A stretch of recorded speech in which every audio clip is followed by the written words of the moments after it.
Well, hey there, chat. How you doing today? Hopefully, you can hear me just fine. How's everybody doing tonight? Let's see if we can't bring our lo-fi back. There we go. Didn't everybody look good in a little window there? I like the little animations that they did on here. Glad everybody could join tonight. But what's everybody doing this weekend? Anything fun? Prepping for the holidays? Have you finished all your shopping yet? I did a bunch of Christmas wrapping myself today.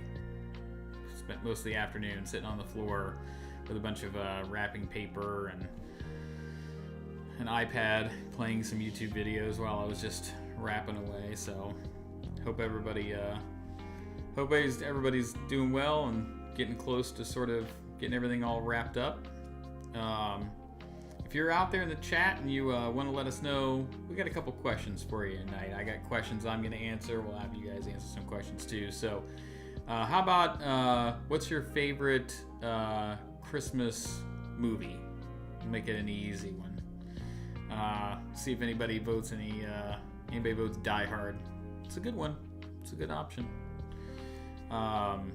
I mean, there's tons of classics, right? You got Rudolph out there, Frosty. We just got done watching The Star. That was an animated movie that came out right a couple years before the pandemic. I think it was like 2017, 2018. That's a pretty good one. And then last night we watched Polar Express with our daughters. That's always a good one. People like that one. I kind of grew up on one of the claymation like specials, kind of like Rudolph, kind of like Frosty, but it was one of my mother's favorites when I was growing up. It's called Nestor, the Long-Eared Christmas Donkey. Has anybody out there seen Nestor? If you have, put a one in the chat or let us know. I certainly have seen it multiple times, and it's pretty good. It's pretty good. But it's niche. It's not. It never took off with the popularity of the red-nosed reindeer. So, but that's a good one. That's a good one. We usually like watching the Nativity Story. That's a pretty good one too. We usually watch that on Christmas Eve together as a family. But yeah, just let us know which one you enjoy watching, and we'll share together here.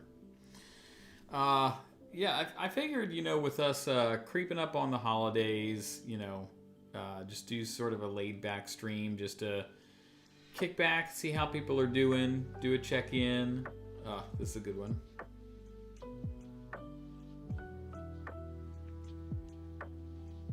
Just enjoy some good vibes together, and maybe also like just answer some questions or some comments that I have seen that have come in either in all of the comments on a couple of the videos that I put out, or just also some of the questions or some of the conversation that occurred around, especially the Shattered Planet video.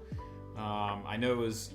I'm so grateful that it was reacted to or watched back by several members of the Final Fantasy VII content creator community. Nico and Max and Blitz and Subtext all reacted to it. I know Sleep Easy watched back the Zach video that I did recently. But I have seen just sort of like it's kicked up and provoked some questions, and so I figured maybe it'd be good for me to, because obviously I build this in advance and people think what they think, and I don't really think there's a wrong way to think about it right now. Not until we get some more information and have part 3 available to us. So, but I figured with some of the conversation it did kick up, some of the discussion that was being had, maybe I could contribute some additional thoughts to it. So I figured we could do a little bit of that tonight. If anybody has any questions, you can feel free to toss them in the chat, and I'll also try to answer those. I did put a poll out before I went live earlier today, and I just sort of asked folks, like, what is it that you wanted to hear on, that we could discuss tonight? And it was honestly kind of almost split between Sephiroth's Endgame and Zack's role in Part 3. So maybe we'll dive into a little bit of that. There was a couple of votes for like how the planets work and how the live stream functions. So as best as I can with the information that we have available to make some educated inferences, I think that we could do that tonight. So we'll try and do all of that. I'm just noticing it looks like my mural cam is cut off here. Let's fix that real quick. There we go. A little more. My mural is this thing that I got hanging on the wall back here. It's just a digital frame that I just rotate in and out some stuff that I want to see on there, and figured, hey, why not make it some Final Fantasy or other gaming related content. I bought one for my wife for Mother's Day several years ago, right after the pandemic, and she uses it to like pull down paintings from museums from all over the world. Classy stuff, right?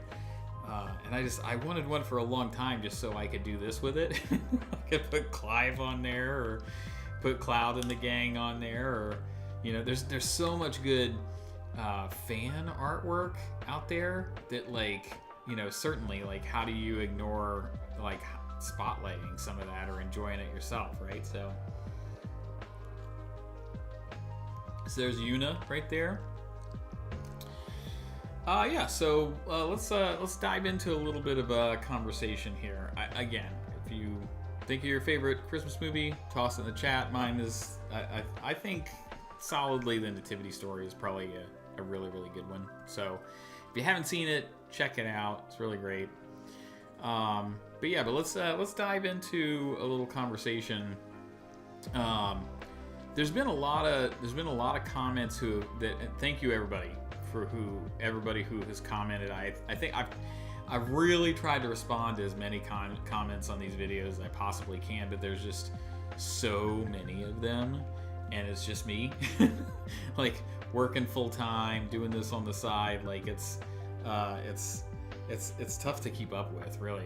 It can be a challenge, especially if I'm trying to build more content as well. So thank you for your patience. I really appreciate it. But a lot of the comments around the Shattered Planet video that were left on YouTube, they really kind of focused in some core areas, which is part of why I created the poll the way that I made it today. Because there's a lot of conversation or questions around the live stream and the worlds and how they work and people's thoughts on that. There's certainly plenty of conversation around Sephiroth and what does he want with Cloud, and like what's he up to? What's that all about? There's plenty of conversation around Sephiroth and Jenova, right? Like who's really calling the shots? Who's really in charge? The multiple personas of Sephiroth that we seem to be seeing throughout Remake and Rebirth. And then, just like, some good conversation about Aerith and her role in all of this. And I think there's plenty of people who agreed that, this really kind of defines in a much better context for us why Sephiroth would be going down the same path as the OG Final Fantasy VII if he already knew that didn't work, right? Like sending Aerith into the live stream allowed her to stop him previously. Why would he do that again? And there's been a few people, Blitz included, who are like, oh man, like, this conversation about him like really trying to like off Aerith for good and hunting her down really puts some fear back into Sephiroth, right? That he's sort of, he's manipulating from behind the scenes, but the implications are much darker and scarier than they were, right? And I think that's a valid point. I think that that's a good point. And yeah, I think that there's still a lot of questions that we have around Jenova that we just don't simply have answers to yet. It'd be nice if we did have them, but we kind of just don't. So, maybe actually, maybe I should start with like, why did I make the videos in the first place? Maybe that would be helpful. Because really, like, I'm sure there's lots of people who have questions like I do and are looking for answers to those questions. And then there's some people who just like, hey, this is the way I think the story is going to go. They just build a theory video. They just put it out on the internet. Nothing wrong with that approach at all, certainly. But I certainly got some comments to that effect of, oh, you know, these people just toss these theories out there and, you know, etc. But that's kind of not the approach that I took with these. I genuinely had questions, and just for the sake of like understanding where I was coming from, if you're interested at all, it took me like 2 months or so to play and beat Rebirth, from the time it launched in February of 2024 through like late April, because I was like playing late night sessions, you know, working all day and then playing, you know, at night and going to bed at 2 or 3 a.m. And just recording the whole thing for use afterwards, right? And then I started publishing that playthrough. It's available on my YouTube channel. You can go check it out. I tried to streamline it as much as possible, cutting down on the running to and fro and really kind of, you know, making it a good viewing experience. I put a lot of effort into making sure it was just a really good, tight viewing experience. So hopefully you appreciate that. But it took a long time to publish that out onto YouTube. I'm talking over a year, right?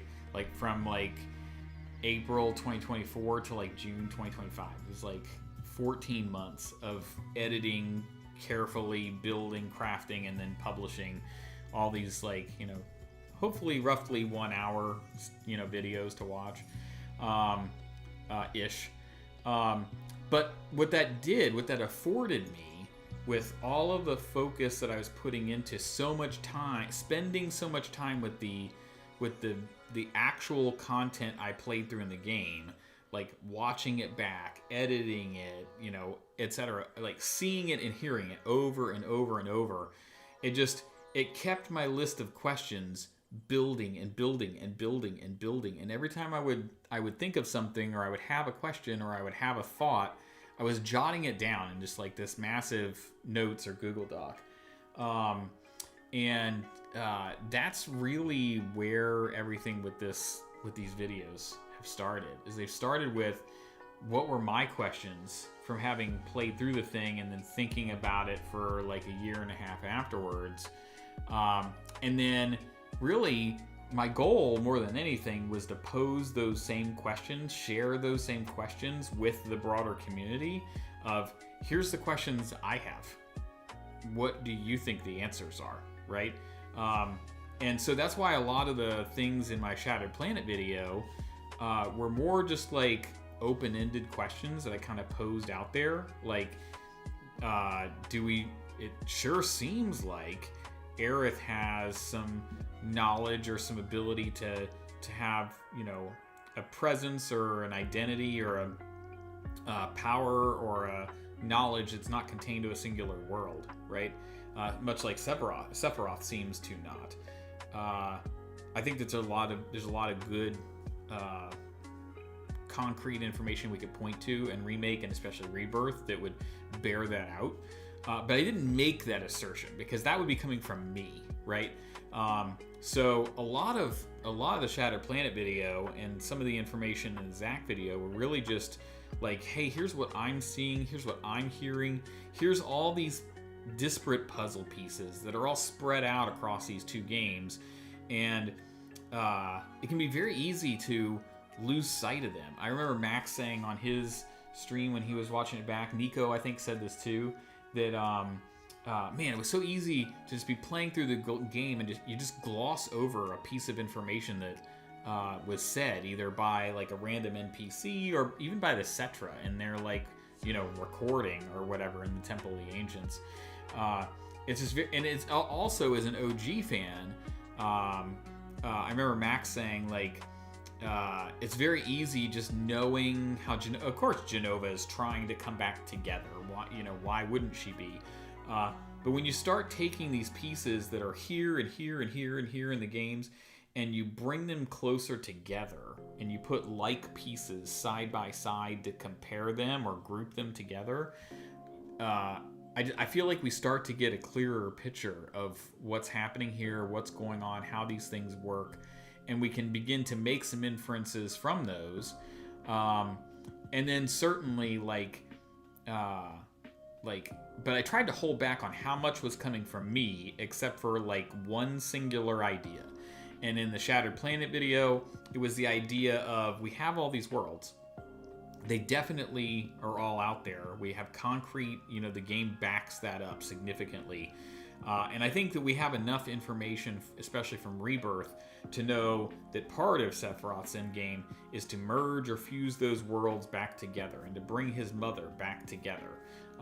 There's clear dialogue in the Temple of the Ancients multiple times that make those references or bring those ideas forward for us. The game told us those things. So really the only piece that came from me is I still had lingering questions about, well, how did these worlds come about in the first place? And more so specifically, everything with Shattered Planet, that whole idea, the central question even wasn't even the worlds or why they exist. It wasn't Jenova and when did it get here and why was it here? It was one question. How did the Cetra stop Jenova? How did they contain it? That was the question that then fed everything else in that video, right? Was just not understanding, and I really hope we get answers to that in part 3. I would love to get more information around why that was the case or how they did that, because I think that informs a lot of things. But not having the answer to that question is really kind of what everything kind of built from. So then I, you know, the idea, the one piece that came from me was, well, maybe all these worlds exist because of the need to stop Jenova, right? And I'll be the first one to say, I've said it in the comments to a bunch of you already, like, that could be totally wrong, right? This is just one way the devs could go, is the idea that the Cetra split the planet, and the Promised Land is when the planet is able to come back together and be whole, which they hoped for one day, and that's the reason for this. Their, you know, the ancient scriptures. But that could totally be a number of other things, right? Same thing with the Zack video, right? Like the core questions I had in that video are still the same ones that I have now, which is like, why are we telling this story the way that we are? And more so, how does Square Enix, how did they make the unknown journey we're on in Remake and Rebirth, how do they make Zack's inclusion in it matter, right? Like, how do they make it so that it was worth it to go on this extended, expanded, alternate journey versus the OG when it comes to Zack specifically? Why make him, or why have him survive, right? And I do think we'll get that in part 3. I really have good confidence in the devs that they're going to be able to land that plane properly, or they're going to be able to pull that off. I know that certainly some of you have made comments on both of these videos saying that you don't have that confidence in the devs, or no, you know, Nomura, Nojima, etc. I do, really. Like, from what we have seen them do with Remake and Rebirth, you can tell there's a passion and a care for these characters, for this world, for the story they're telling, Remake was specifically designed to reintroduce OG players to these characters, to the story, to pull us back in again, giving us a couple alternate pieces, but by and large, really kind of maintaining a lot of the same, right? That's why Remake was so linear. It was really designed to pull us back into this world and these characters. And man, they did such a phenomenal job of that. At least in my opinion. And then in Rebirth's job really was primarily to expand on that, certainly, continue the story, help us to get to know these characters better and see their interactions together, build bonds with them, etc. All is true. But more than anything, what Rebirth needed to do, besides follow the main narrative further, it needed to build out the world and make us care about it. It needed us to care about the people in Junon. It needed to make us care about the people in Cosmo Canyon. It needed to make us care about Cisne and Zack's parents in Gongaga. It needs to care about people in Nibelheim, right? And in that way, when we get to part 3, and the things happen in part 3 that inevitably are sure to happen or lead in that direction, the players are going to care about saving this world, right? It's not just about like, oh, we want to see where this goes with Cloud or like Tifa or Barrett. We're invested in those characters, but more than anything, we want to go on that journey with them of wanting to be the people who save the planet, to preserve it and everyone in it, right? We want to be the ones to stop Sephiroth and stop Shinra once and for all. And so I think that that's really what Rebirth needed to do. And again, I feel like they did an excellent job of that, right? Like you could say there's been a large sentiment that's been voiced since Rebirth about like the mini games, or it was too padded, there was too much to do, right? But like I gotta say, my perspective is like I could go to New York or Miami or Vegas for a week and only scratch the surface of everything that I really wanted to do there, right? So like we thought the world was going to be small. Like of course there's a lot to do, and yes, like giving everybody checklists and Chadley and everything else, like it makes you feel like, oh well, I have to finish all this before I complete it, before I move on. But you don't really have to, right? Like in my own playthrough, I was doing everything in every region, just mostly kind of like when Max first went through it. He said he was just finding he was just doing a lot of it just, kind of organically. And that's true of me in my playthrough as well. It was very much just finding that I was doing a lot of it anyways.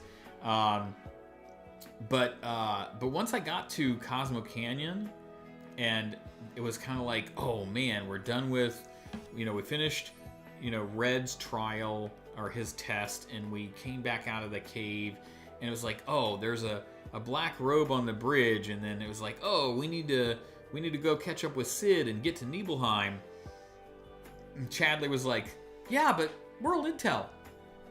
At that point, I was like, I'm sorry, Chadley, I'm about to let you down here big time, but I'm gone, right? And I actually went to Nibelheim.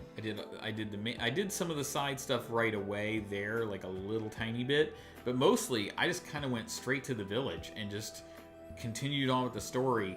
And a lot of the side stuff I actually didn't come back to until chapter 12, right? Until like after we are supposed to go back to the Gold Saucer, and before we go to the Northern Sea, and like you get to the point of no return when you're headed to the Temple of the Ancients, and it tells you like you're done, with world and adventuring once you get to this point. That's really the okay, time out. Let me circle back. Let me do a bunch of this stuff, and that's when I captured a lot of that playthrough. And I finished off a lot of that stuff just because I wanted to. I mean, it was a lot. It was not required. It was not necessary in any way. I just enjoyed it so much. I was like, hey, yeah, of course, let me circle back and do some of this stuff. And man, I'm glad I did, because there's so much really like good stuff, big story beats, lore and stuff that's happening in the world. And if you don't do some of that side stuff, you could potentially miss it. And I know a lot of people may feel like, some people may feel like that's a downside, right? Like they shouldn't have put these big story beats. Like for instance, like what happened with Wedge and like Avalanche and that stuff being in the Proto Relic quest in Cosmo Canyon. I was like, man, this is amazing, right? And if somebody didn't do the Proto Relic quest, they could miss that, right? Actually, the Proto Relic quest in itself is super interesting. And if people don't do that, which you don't have to, it's not required. But if you don't, like, yeah, you could miss some of that stuff. So, but I think that's just a testament to the world that they built and how much is there. And if you want to experience it, then yeah, you play through that extra stuff, right? And if you don't, then you still do the main story and you still get all of those main story beats. But if you want the richness of the world, if you want to experience everything it has to offer, then yeah, you do that side stuff as well. So so I thought Rebirth did a tremendous job, coming back to the point that I was making. I think it did a bang-up job of making this world one that had all these people in it, from Priscilla to the Turks to, you know, just everybody, that we were just like, oh man, like I didn't think I was gonna care about these NPCs so much, but you really kind of start to, right? Like, I don't know, and all of them, like every mayor that we met with, or you know, that ran each individual town or whatever, was fantastic. I really want to start something with the channel where like every time the mayor is mentioned, like the immediate response is like, is the best. I find myself doing that. In fact, I think I did that in the remake playthrough when, or the Rebirth playthrough when the mayor in Nibelheim was welcoming Sephiroth and everybody in the flashback, and he's like, I'm the mayor here, Xander. And I'm like, the mayor is the best. Good stuff. Well, anyway, so that was kind of my approach to like why I built out some of the videos the way that I did and where I was coming from, just trying to answer some of the questions that I had on my own, or at least posing the questions to all of you, and then maybe just offering up like just one idea, just one way it could go. And yeah, it could totally go any number of other ways, but that's kind of where I landed with those. So so yeah, maybe we'll dive into a little bit of some specifics. I think that like I think where it'd probably be a good place to start is, I know that Subtext and some other folks had some questions about like, when do these worlds begin, right? Like what creates them, and kind of a hang up around the idea I asserted about the Cetra. Their understanding was that the worlds get created only when fate is breached. So really, like, no other worlds existed prior to Remake ending, right? At the end of Remake, we beat the Whispers and we beat the Whisper Harbinger. Sephiroth now has control of the Whispers, but we have unlocked, we're no longer chained to the fate the Whispers were holding specifically, and now we're free to do something else. And because of that, you know, now there's the ability for Zack to survive, for Biggs to survive, as we saw them do in Rebirth. But it's also now as the time, or the possibility to make alternate decisions that defy fate, create some rainbow effects, and create some other worlds. And I do think that that's true. I do think that that does happen. However, the Beagle world already was in existence and in motion when we got to the end of Remake, or even when we started Remake, right? We see Aerith at that pipe, and Cloud and the team were on their way to the reactor to do the first bombing mission with Barrett. Like, that wasn't the result of breaking fate. That world was already spun up by the planet and in motion, right? And if that's the case, then it stands to reason that some of these other worlds also have the same thing going on, right?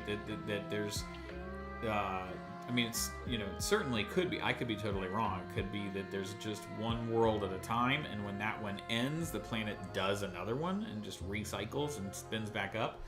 But I'm of the opinion that there are multiple that are happening at any given time, and that they're in various stages of their cycle. So, like, you could have one who is at that first bombing mission to go to Reactor 1, and then you could have a different one that's at the stage where the team have to face off against the Airbuster. You could have a different one where they're at the Gold Saucer in, you know, later on in the story or later on in their adventure. And you could have another one where the team is at the Temple of the Ancients. So, and I do feel like at this point, like if we look at the way we understand the live stream to operate, the live stream is made up of memories, hopes, dreams, you know, everything the planet remembers. And so really, each of these worlds is almost like the planet. It has a will of its own. It is its own, essentially, living being who's just remembering a life, basically, right? And it's remembering this story over and over and over. And so every time it spins up a new world, it is concurrently remembering multiple phases of its own story or its own history over and over and over. And so that allows for the possibility, like, it's not like, I remember subtext at one point was like, well, I understand, like, if there's multiple worlds, then how does Cloud or Elmira or Marlene exist in, like, do they have to die in this world and then appear in this world? And I think it's more complicated than that. I feel like the live stream has this built-up amalgamation of all these times it's run through this cycle to the point where, think about Aerith, for example, right? We said at the end of the Shattered Planet video that Sephiroth is hunting Aerith in all these worlds, right? That doesn't mean that it's one Aerith who, like, is in this world, she dies, she pops up in this one, she dies, she pops up in this one. She's actively in multiple, whether she's aware of that or not. She is, like, the live stream spins her up and spawns her and puts her in these multiple worlds. And I think that that's the case for all the characters. That we'll go a little meta for a second, right? Let's say I spin up my PlayStation and I start a new playthrough of the OG Final Fantasy VII. And I'm in the middle of playing, right? Let's say I'm first meeting Priscilla and Mr. Dolphin, right? And you're spinning up your PC and you boot up Final Fantasy VII OG, and you're playing and you're, you know, somewhere in Nibelheim. You know, maybe you're just getting to Shinra Manor and you're trying to figure out what's going on there. Well, both of us are playing the game at the same time. We're just playing in different spots, right? And I think that the live stream is like that on a broader scale, right? Like, everybody could be playing concurrently at different points in the game, having our own experiences, and it's all happening at once. It's all happening in real time, and that's in essence how these worlds function in my mind, right? So, and it would fit sort of the neat meta that the devs are building with this remake series, because, like, they talk about the live stream being this sort of river or flow of memory that just sort of, like, converges and diverges and converges and diverges. And these new worlds are created and then they end, and some of them endure longer than others.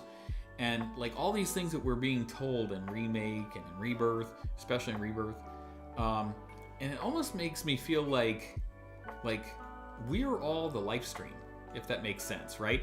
Like, we all remember playing this game before. We remember all these characters and the story and how it's connected us, and we carry that around with us.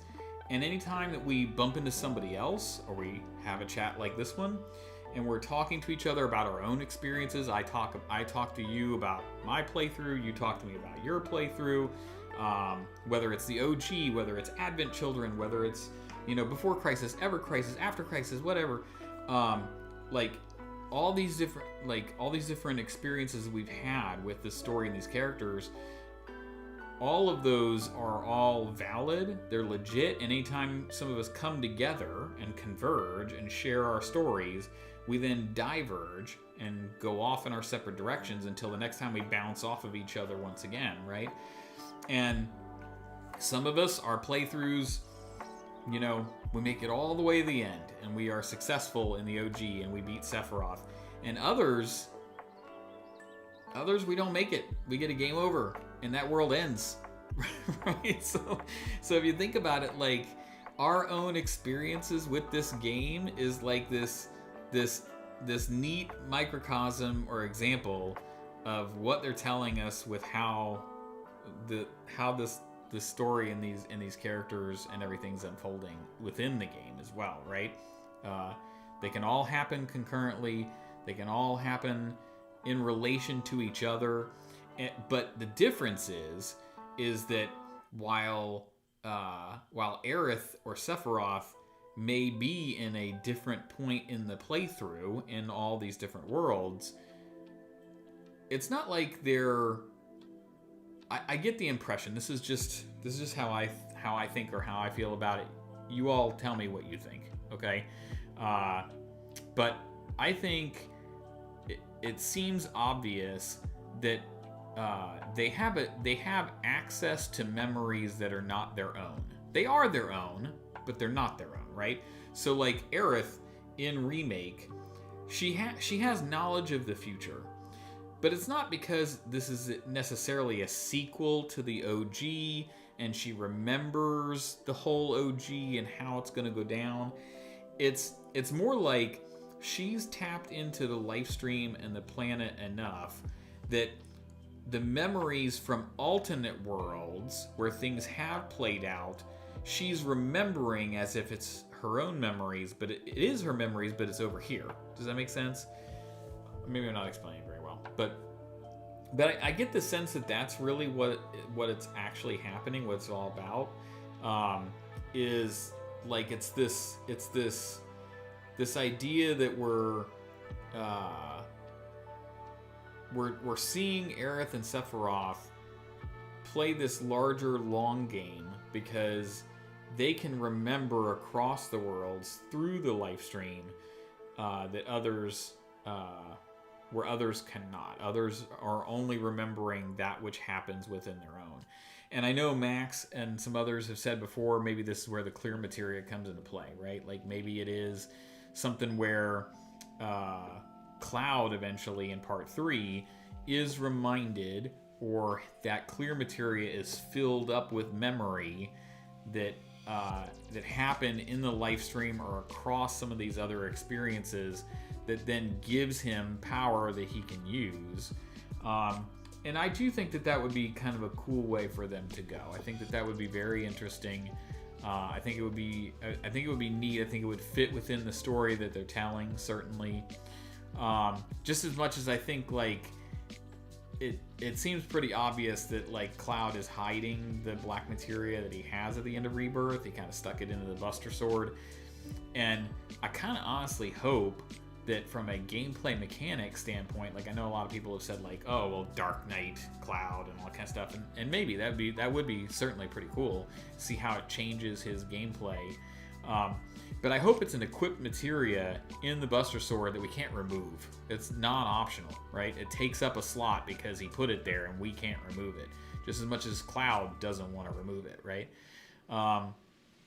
I think that would be really neat, and I think it would give us some story mechanic to remember it's there, or give it some, usefulness, or unlock those abilities that maybe he might use, etc. So, and I'm super curious what it means that Sephiroth said that the true counterpart to the black materia is hidden between worlds, like.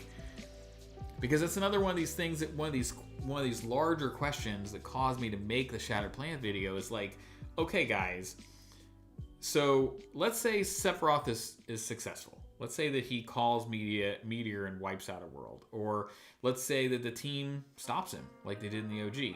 Okay? We've all been there. We all experienced that. We know what that's like. But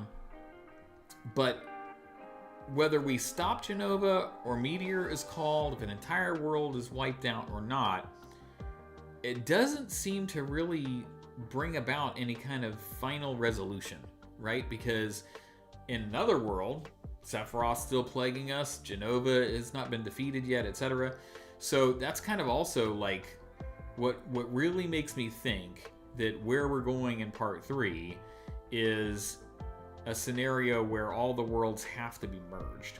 Sephiroth has to be successful, at least in part, to merge the worlds and merge Jenova back together, because that's the only point where we can actually bring some measure of resolution to Jenova, the Gi, Sephiroth. Like, if there's a way they're going to be stopped once and for all, it's going to happen when everything comes back together. Otherwise, this world over here just continues to keep going and going and going, and like it just never ends, right? And I think that I think part of what they're looking for in part 3 here, the devs, is bringing about some kind of final resolution. That seems to be what they're after, where they're headed, etc. That's the impression that I get, anyways. Mighty Mighty Boss Tones reference for y'all, maybe. But yeah, let me know your thoughts for sure. Like, be sure to comment or put in the chat. Like, what is it you're thinking you want to see happen or explained, or what are your answers to where some of this is going? Because I think that's really what I've wrestled with most, is like, how does any of this get wrapped up, right? The next video I'm working on, which I don't want to spoil or give away the farm here, but I hope you tune in, or hope you're subscribed. I hope you are ready. The next one I'm working on, I think, is really compelling. That has to do with Sephiroth's endgame and what's going on with the expanded portion or role that the Gi have. I think it dovetails nicely with where we left off in the Shattered Planet video, trying to really understand like what these questions are, what's going on, where things could be headed in part 3 to try to answer some of these questions or bring some of these things together. Because I really think that's an important piece. I really do. But that's going to be coming on the channel, so don't worry about that. I will get that ready for you.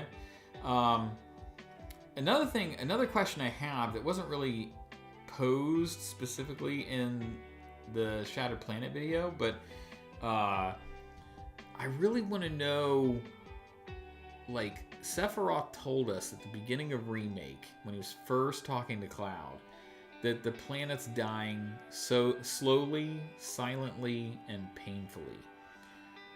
What does that mean? Like, we kind of breeze past it because we're like, yeah, he's like, taunting Cloud. Like, you wouldn't want to see that happen, would you, Cloud? But I think there's more to it than that. That seemed like a very sincere line that was being delivered there.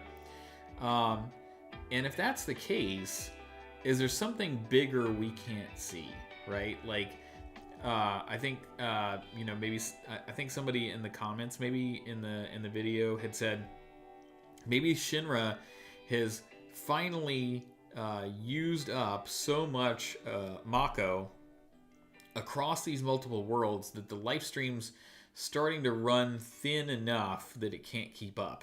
And maybe that's why some of the worlds are running out of Mako, like the dream world that Biggs and Zack were in. Maybe that could be one possibility. Is it just Jenova's continued existence in the life stream, or across the worlds, or Sephiroth after being beat in the OG, and then him entering the live stream, and Geostigma that happened in Advent Children. Like, is all of that still going on? Is that somehow playing a part? Maybe, could be. But I think that line is important, and I've been thinking about it a lot lately, and I really like. I think that has something to do with Sephiroth's end game for sure, and what that looks like, I don't know, but I think we'll see that we end up revisiting that. And I think that it's certainly like everything that Sephiroth wants seems in some way to stick with his end game. I don't think they're giving these pieces in Ever Crisis for nothing, right? Like giving us a young Sephiroth, giving us his backstory, meeting Rosen and Glenn and the other members of the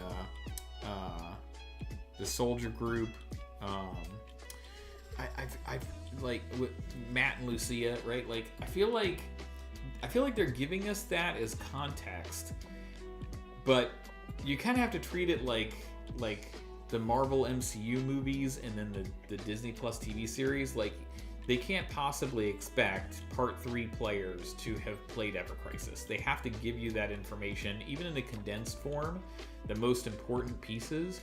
That information still has to be delivered again in Remake Part 3. It can't be a scenario where they're just like, well, I hope you played Ever Crisis, or otherwise you're going to be confused. No, they can't afford to do that, right?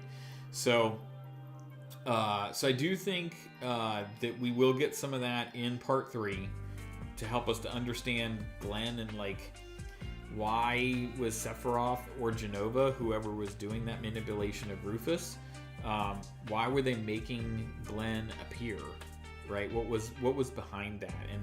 And in order to understand that, you have to understand who Glenn was, right? Like people who played Rebirth who don't have the context, they didn't play Ever Crisis, whether they played the OG or not. If you had no frame of reference to know who Glenn was in Ever Crisis, you'd be like, okay, why are you showing up as this random guy? I mean, Rufus seems to care and seems to have shot him, but okay, who is this guy, right? So, and there were, again, in that live stream sequence or that proto-relic sequence in Cosmo Canyon about Wedge, like Matt and Lucia get name dropped specifically. Like they are in this world. They're contextually, they matter in this remake project, right? So whether we'll see him in Part 3, whether we won't see him in Part 3, maybe they're in Wutai when we go there. I mean, who knows, right? But I do think that this Ever Crisis stuff matters. And then for Sephiroth in his end game, the points where he seemed to wrestle most in Ever Crisis were around what happened in Rador with Rosen, if I'm saying that right, Rador Archipelago, but where Rosen was like, I don't want to live, I want to be with my people, and Sephiroth's like, I don't want to do this, but you're leaving me no choice, and he kills him, and that seems to have weighed on him, because then at the end of the first chapter or whatever, right after that happens in Ever Crisis, we then see Sephiroth standing at the edge of creation, almost as if he's thinking about that moment. And we certainly get enough information tossed our way that that version of Sephiroth specifically seems to speak, think, and operate differently than any other version of Sephiroth we see, right? He seems to be different than the portrayal we got of Sephiroth in the OG, all the manipulation that Sephiroth did, and then when Sephiroth got a hold of black materia and could actually, from the northern crater, then go on to do things and had to be stopped. Even that Sephiroth versus the Sephiroth that we've seen in Advent Children, the Sephiroth versions of him that we've seen in Remake and Rebirth, doing all this manipulation, all this stuff. The one at the Edge of Creation is far and away very different. And even in like, I know people have like brought up the pronouns, how he talks about himself and refers to himself in Japanese. Like there's something there to that. And ultimately, like, I mean, we don't know. It could go any number of different ways, but is it something where he, you know, that maybe that experience with Rosen and him insisting like, I don't want to die. I will never be a memory. I will not end, and I won't have you end, Cloud. You know, I wouldn't want to live in a world without you, that he said at the beginning of Remake. Like, all these statements that he keeps making seem to be the motivation behind why he wants to create this forever. And I wonder whether that plays a part in it. This whole Ever Crisis stuff, the experience with Rosen is like, yeah, I want to create a scenario where nobody has to experience this anymore. Potentially, right? The question is that what Jenova wants? And is some of the Sephiroth that we're seeing that's not Edge of Creation, is all of that just Jenova trying to get events to play out, to merge the worlds and bring herself back together? And maybe the only true Sephiroth we're really seeing or getting is at Edge of Creation. Could be. So, and obviously the white materia plays into this somehow. We don't know how yet, but Sephiroth did not seem happy when that was brought back. Here's an interesting thought for you. Here's an interesting thought on that white materia scenario, right? So we talked a second ago, or a little bit ago, about how Aerith and Sephiroth seem to have a collective of memories across all these worlds, all these experiences that remind them of the ways that some of this has played out before, right? Well, in the OG, what does Sephiroth have Cloud do? We're seeing it play out very similarly in Remake and Rebirth, just expanded. But he tasks Cloud at a certain point. I want you to get the black materia, and I want you to bring it to me, right? He uses Cloud to give himself the black materia, right? And obviously the team like went through all these experiences together, right? In fact, in Rebirth, Aerith tries not to have that happen and ultimately hands it over to Cloud, right? And Cloud now has it to give it ultimately to Sephiroth in Part 3, right? But where do you think Aerith got the idea to use Cloud to bring herself the white materia? Doesn't that sound very, very similar to what we just said Sephiroth did, right? Like maybe Aerith remembers, oh yeah, this is how Sephiroth did this, right? This is how he got a hold of the black materia, and this white materia is now empty. That's a problem. Like we definitely need a white materia to be available to us if we're going to stop Meteor from happening, if we're going to stop everything again. But where are we going to get that? Oh, wait. What if I have Cloud bring it to me? Right? Like, it's almost like she's stealing part of Sephiroth's playbook, and maybe that's why Sephiroth was so ticked, because he was like, whoa. You can't go stealing my moves. That's not playing fair. Uh-oh, our music ended. Let's cycle back. We want more. There we go. Yeah, so maybe it's sort of like Sephiroth, like being like, no, that's my move, Aerith. You can't steal my move, right? I kid you not. This is one of the notes that I have in my massive Google Doc. I was like, oh, that's pretty clever. That's pretty cool. Hey, Cybermedic, how you doing? I think a part of the finale will revolve around Cloud forgiving Sephiroth and not holding on to hatred anymore. The opening of the next game will have you play as a young Sephiroth. Okay, so that's very interesting. And you know why I like that a lot? I like that because that's ultimately what Aerith told everyone was necessary in the Temple of the Ancients, right? She goes on that long speech about how it's the ability to forgive that really is where the power is to stop Sephiroth, right? Man, if we got to the point where Sephiroth was successful, he got a lot of the stuff that he really wanted to do done, and Cloud's like, you know, man, I forgive you. Oh, dude, that's really good. I really like that. I think that helps break the cycle, right? And that's what we were saying earlier, right? Is like what we're really looking for here is how does the cycle get broken? And I think that's what's really important here. That's really good. That's really good. The dude, Cloud is carrying an extra large sword because he's overcompensating for obvious shortcomings. I mean, I don't want to say you're right, but I mean, maybe, I don't know. Maybe the end of part 3 after the high wind scene with Tifa, maybe we find out the answer to that question. I don't know, maybe. But it's good to have you here, though. What are you doing on Saturday? Are you prepped? Are you done with Christmas shopping? Are you all set to go?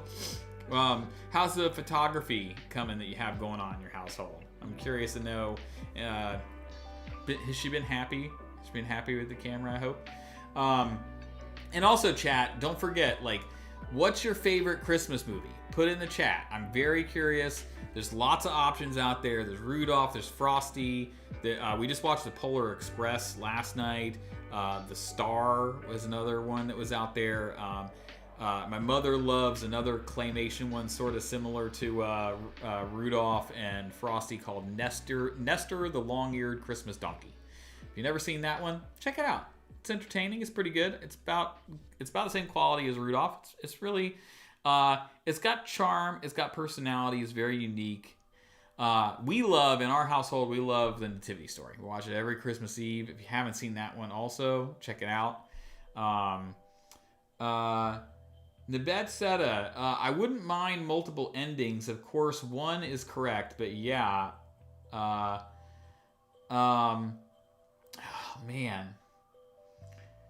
That's so tough, right? Like, I know there's a lot of people, like, kind of tossing out there, like, should there be, shouldn't there be? There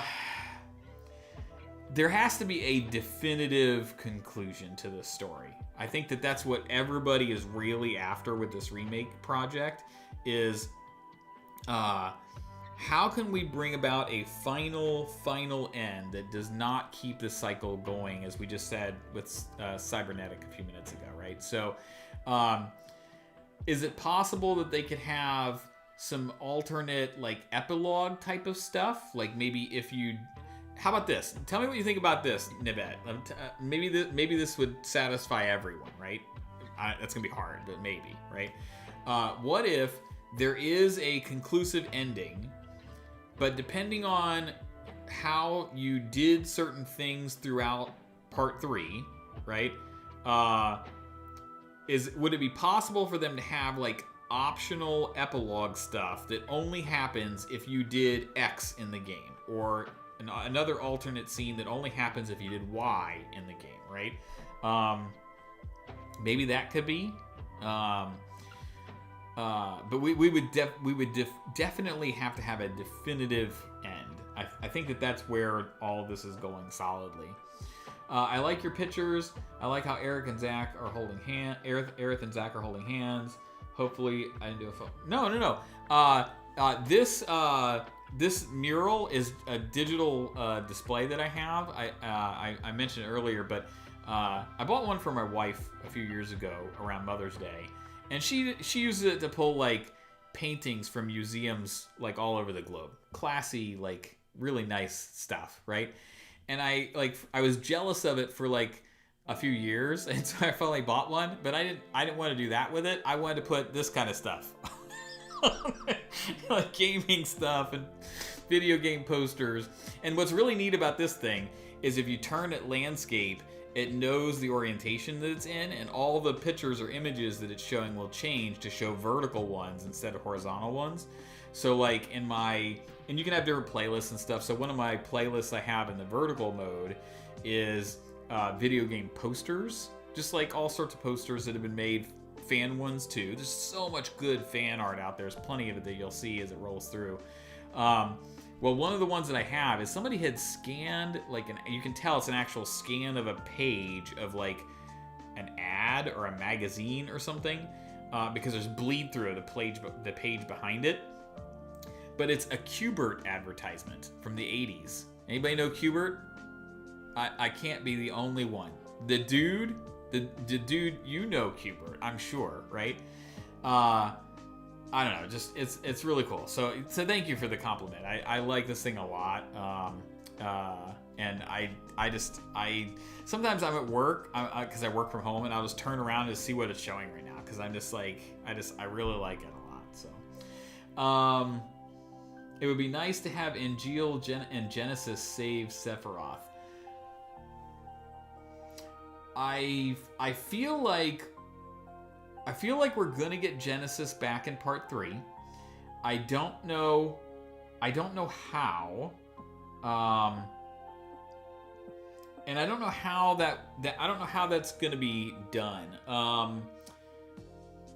I like Max's idea that he posted recently on one of his live streams about part 3, where he said maybe Genesis is just like an optional boss that you kind of like find in the world randomly somewhere, but that's really the only part he plays. I was kind of honestly hoping with the Loveless play and the Gold Saucer and Rebirth being the G edition, I was kind of hoping that we would actually see Genesis like behind the scenes at the play, like he's standing off to one side and he's like this retired soldier who just gave up on all that, and now he's just a producer at the Gold Saucer. He's like a director of the play, and that's his only job now. And I thought that would have been a neat way to like fold him in that's true to his character without having him have to play into all of the larger narrative that's going on, because that gets messy real fast if you try to pull him in the same way he existed in Crisis Core. So that could be you're right. Like, I think that would be a little poetic in a sense. Like it would give some meaning to the whole thing going on with Sephiroth if both Angeal and Genesis were a part of that. I also don't know how that would work now, because Angeal's gone. All the copies of him are supposed to be gone, right? At least Genesis like survived in some capacity, right? At the end of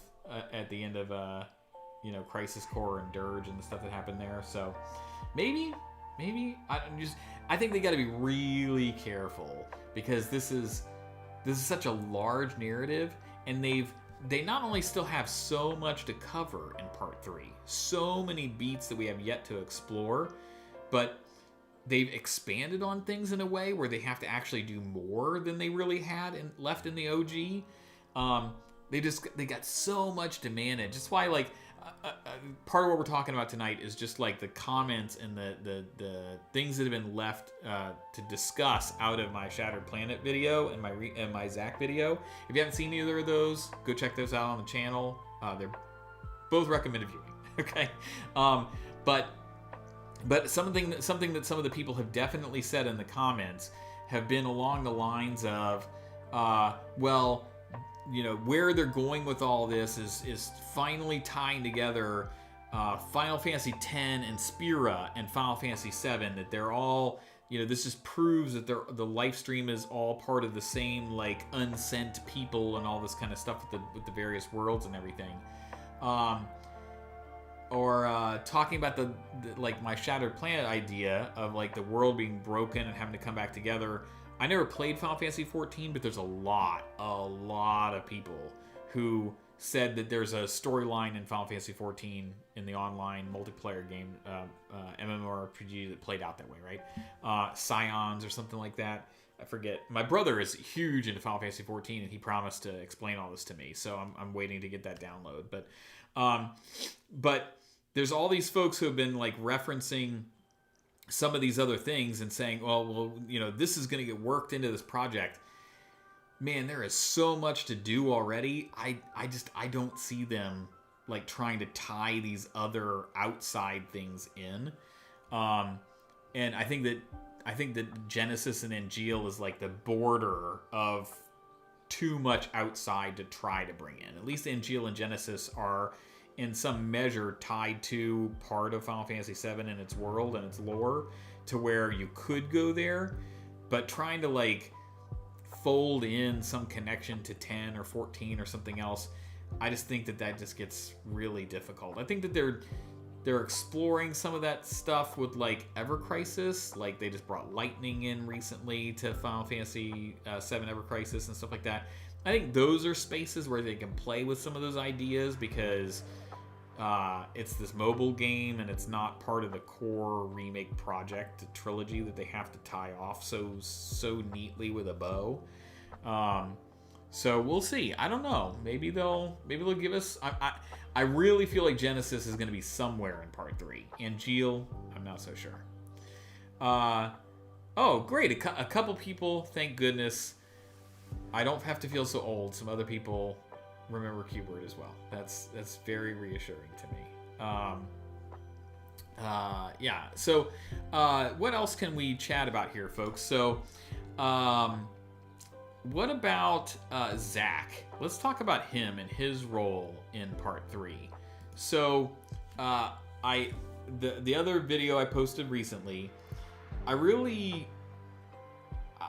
feel like we really need to try to understand more about why his experiences in this remake project are different. What do the devs need to do? Feel free to say in the chat what would matter most to you. But they have to do something to cause him to matter in some way, right? Doesn't mean he needs to live necessarily. Like, I mean, they certainly could go that route if they really wanted to, because they're clearly setting up the idea, the prospect that maybe fate can be changed. But I don't know how much fate's actually gonna be changed. You know what I mean? Like, I think we're gonna get to the end of this and we're gonna find, Aerith met her fate. Some other things play out very similarly to how they did in the OG. And I feel like Zach could very well meet his fate similarly or differently, but still not make it through to the final credits roll of part 3. I feel like that they could still have that happen in some capacity, but there's got to be something for him to do. There has to be some way he can be used that would make it relevant for us to have gone on this adventure with him, or him a part of it in the first place. Otherwise, they should have just left his scene the way that it was and let Cloud's adventure be his adventure. So that's what I was wrestling with when I made that Zach video, is like, well, what could that look like? And the more that I was thinking about it as I was editing my own playthrough of Rebirth and putting it on YouTube, is I was like, man, I really feel like it makes sense for him in some capacity to come back into contact with all these characters who he already knows. He's already met Tifa. He's already met Yuffie. He's already met the Turks, right? And they were very clear, even in the Rebirth Ultimania I cited in the video. We don't know what world he landed in after that final battle. He just wakes up in a Sector 5 slums church, but we don't know which one. And they made it a point to actually call that out as if it mattered in some way. Well, why would it matter unless he was actually in the same world, in the Beagle world, where everyone else is? Otherwise, he just wakes up in one of the churches and, okay, fine, I think the second leading contender everybody has commented, at least that I've seen, is that he's going to be in some world where Aerith, having died at the Forgotten Capital, she's going to end up there. And that she and he are going to be doing something on their side of the live stream, while Cloud and the rest of the party are doing something in the Beagle world. Maybe that could be that. I think that's probably the next most likely option, right? But to me, if I think about the way the devs have been telling the story and the way that they've been crafting these moments with all these characters and just how they're weaving things together, it makes the most sense for Zach to now be in the Beagle world with everybody else. So, because the further and further we get along, if you've seen the Shattered Planet video, you know, I think all these worlds are headed for a merger together, right? I think Sephiroth's going to pull that piece off, and we're finally going to face off against a fully powered and super duper scary Jenova. I think that's where we're going to land. And if we do, then it makes sense for Zach to be a part of that, as opposed to off doing something separately in some other world, in some other place, where he's not really, like, he is kind of tied in, but we did that with Rebirth. It's like he's battling over here and they're battling over here and it's happening all at the same time. We saw that with fighting Bizarro Sephiroth already. Why do that again, right? But if you dump him into part 3 with the rest of the party, I pitched it as being when you lose Cloud at the Northern Crater, but it could be at any point. Mine is just one suggestion for when it could happen, but it could happen anytime.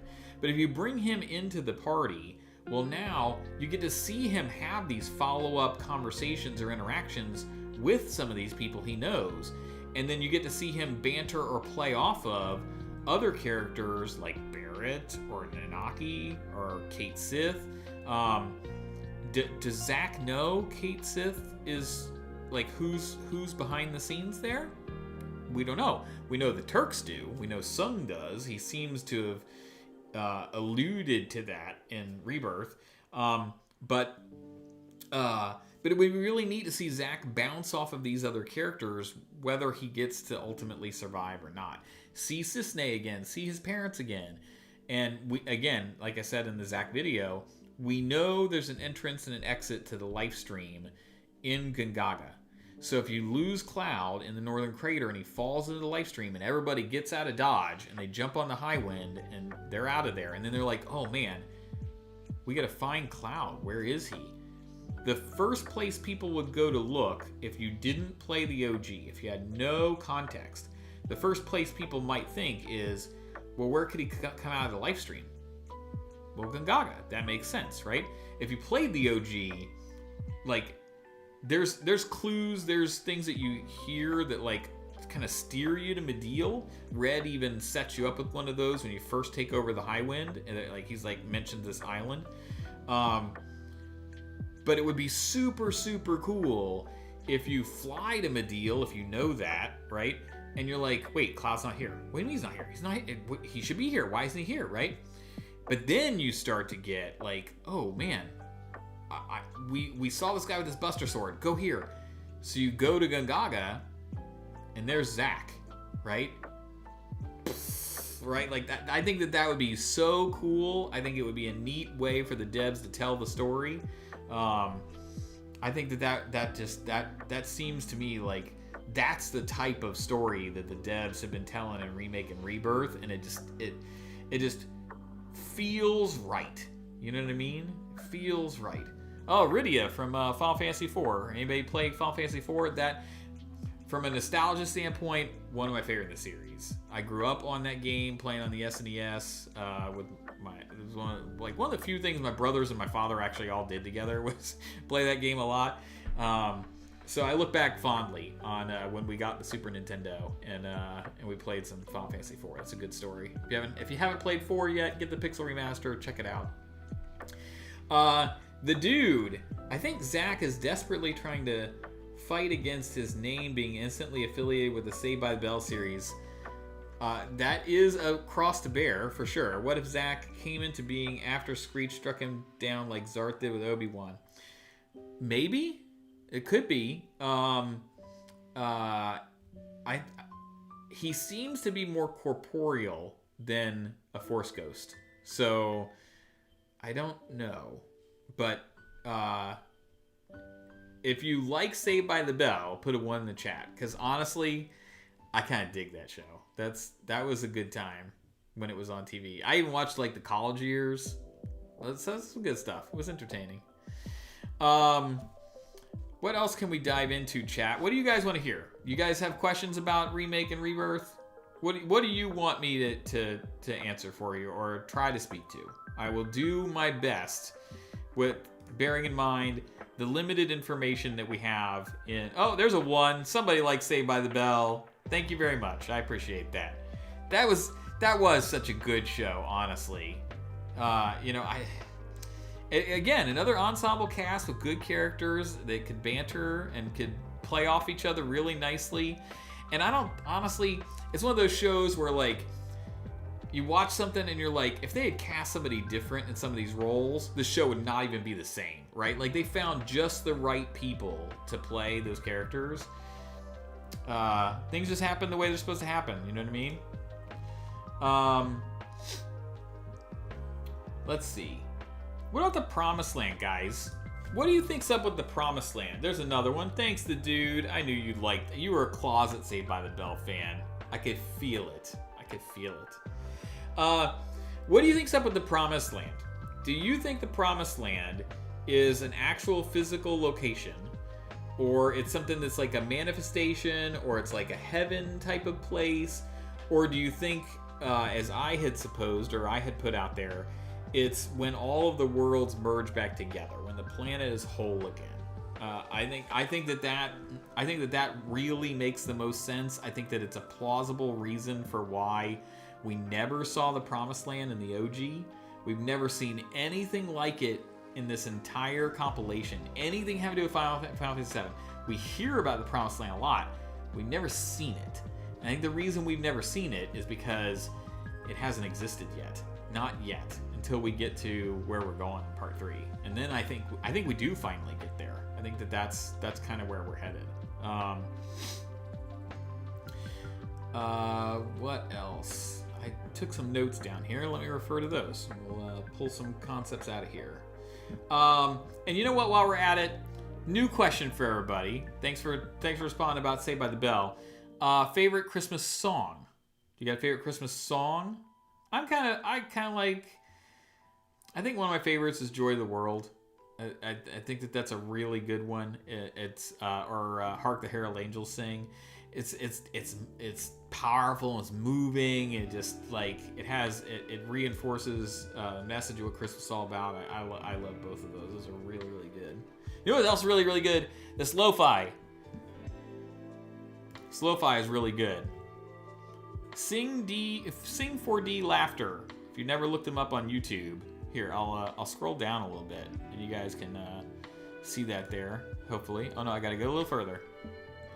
We'll pull it down. We'll pull it back up. But there you go. Make sure you go check them out. They're really great. They have all sorts of awesome stuff on here. I listen to them and Kilka Beats. I listen to them a lot. So if you haven't already, be sure to go check it.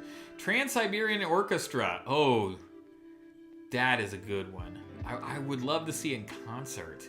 Like we haven't been. My wife will listen to Trans-Siberian Orchestra. In fact, she told me recently I had to go run out to help deal with a flat tire, and she was sort of like tracking me on my iPhone, and she was on a flight coming back from the other side of the country, and she said that's what she was listening to. Like I was on this rescue mission and she was listening to that. Bob Rivers parodies are hilarious. I'm partial to Hark the Herald Angels Sing, but while this time of year is so fun and magical, I'm not Christian. Hey, listen, you don't have to be a Christian to enjoy Christmas, right? Like I think that's perfectly fine. Everybody's on their own journey, right? Was Bob Rivers the one who did the man, it wasn't the 12 Days of Christmas. It was the one where like the guy is trying to rig up the lights and he's having trouble. I think it's about I think that's a Bob Rivers one. But that song, that like alternate like 12 Things of Christmas, that thing is funny. I like that one a lot. You saw Trans-Siberian Orchestra in concert once. It was amazing. Best light show you ever saw. I'm jealous. I've been to some concerts. Some of them have been really good. And actually, I made it to both the My wife took me to both the Rebirth and the Remake concerts. The Remake one was here nearby, and we went to see it. The Rebirth one we actually had to go out of town to see, and but man, those were really great. The 12 Pains of Christmas. The 12 Pains of Christmas. That's it. That thing's funny. That thing's funny. Carol of the Bells. That's another really good one. The Promised Land is the origin in the sense that 360 degrees is the same as 0 degrees. Life always comes around and seems like an origin on our way out.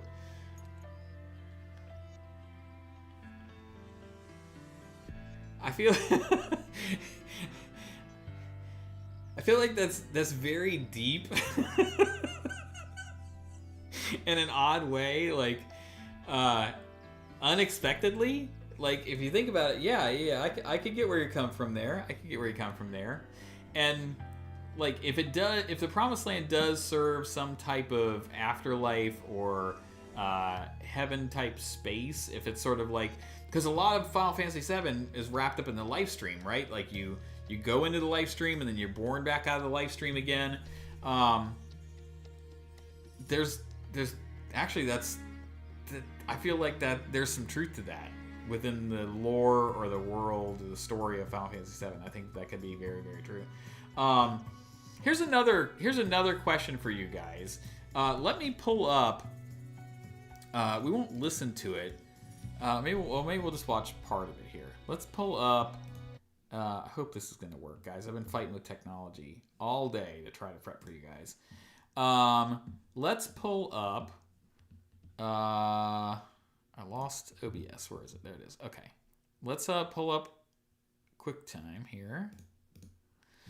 And I'm hoping I have the right one pulled up here. I want to look at the Shattered Plant video.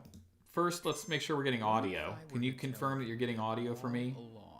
From the very I gotta admit, like, and especially right up to the technology of streaming is like a little of our questions. It's not. I haven't learned it all yet, so I'm trying to make sure before I like. The elements in Rebirth I just want to make sure that it's working our first. Understanding and supporting that assertion.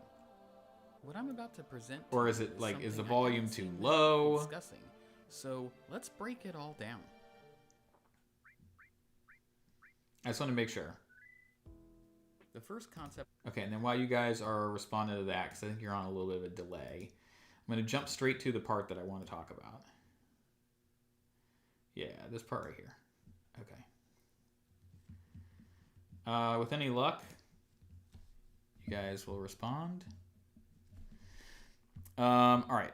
I tell you what, if I pull up this again.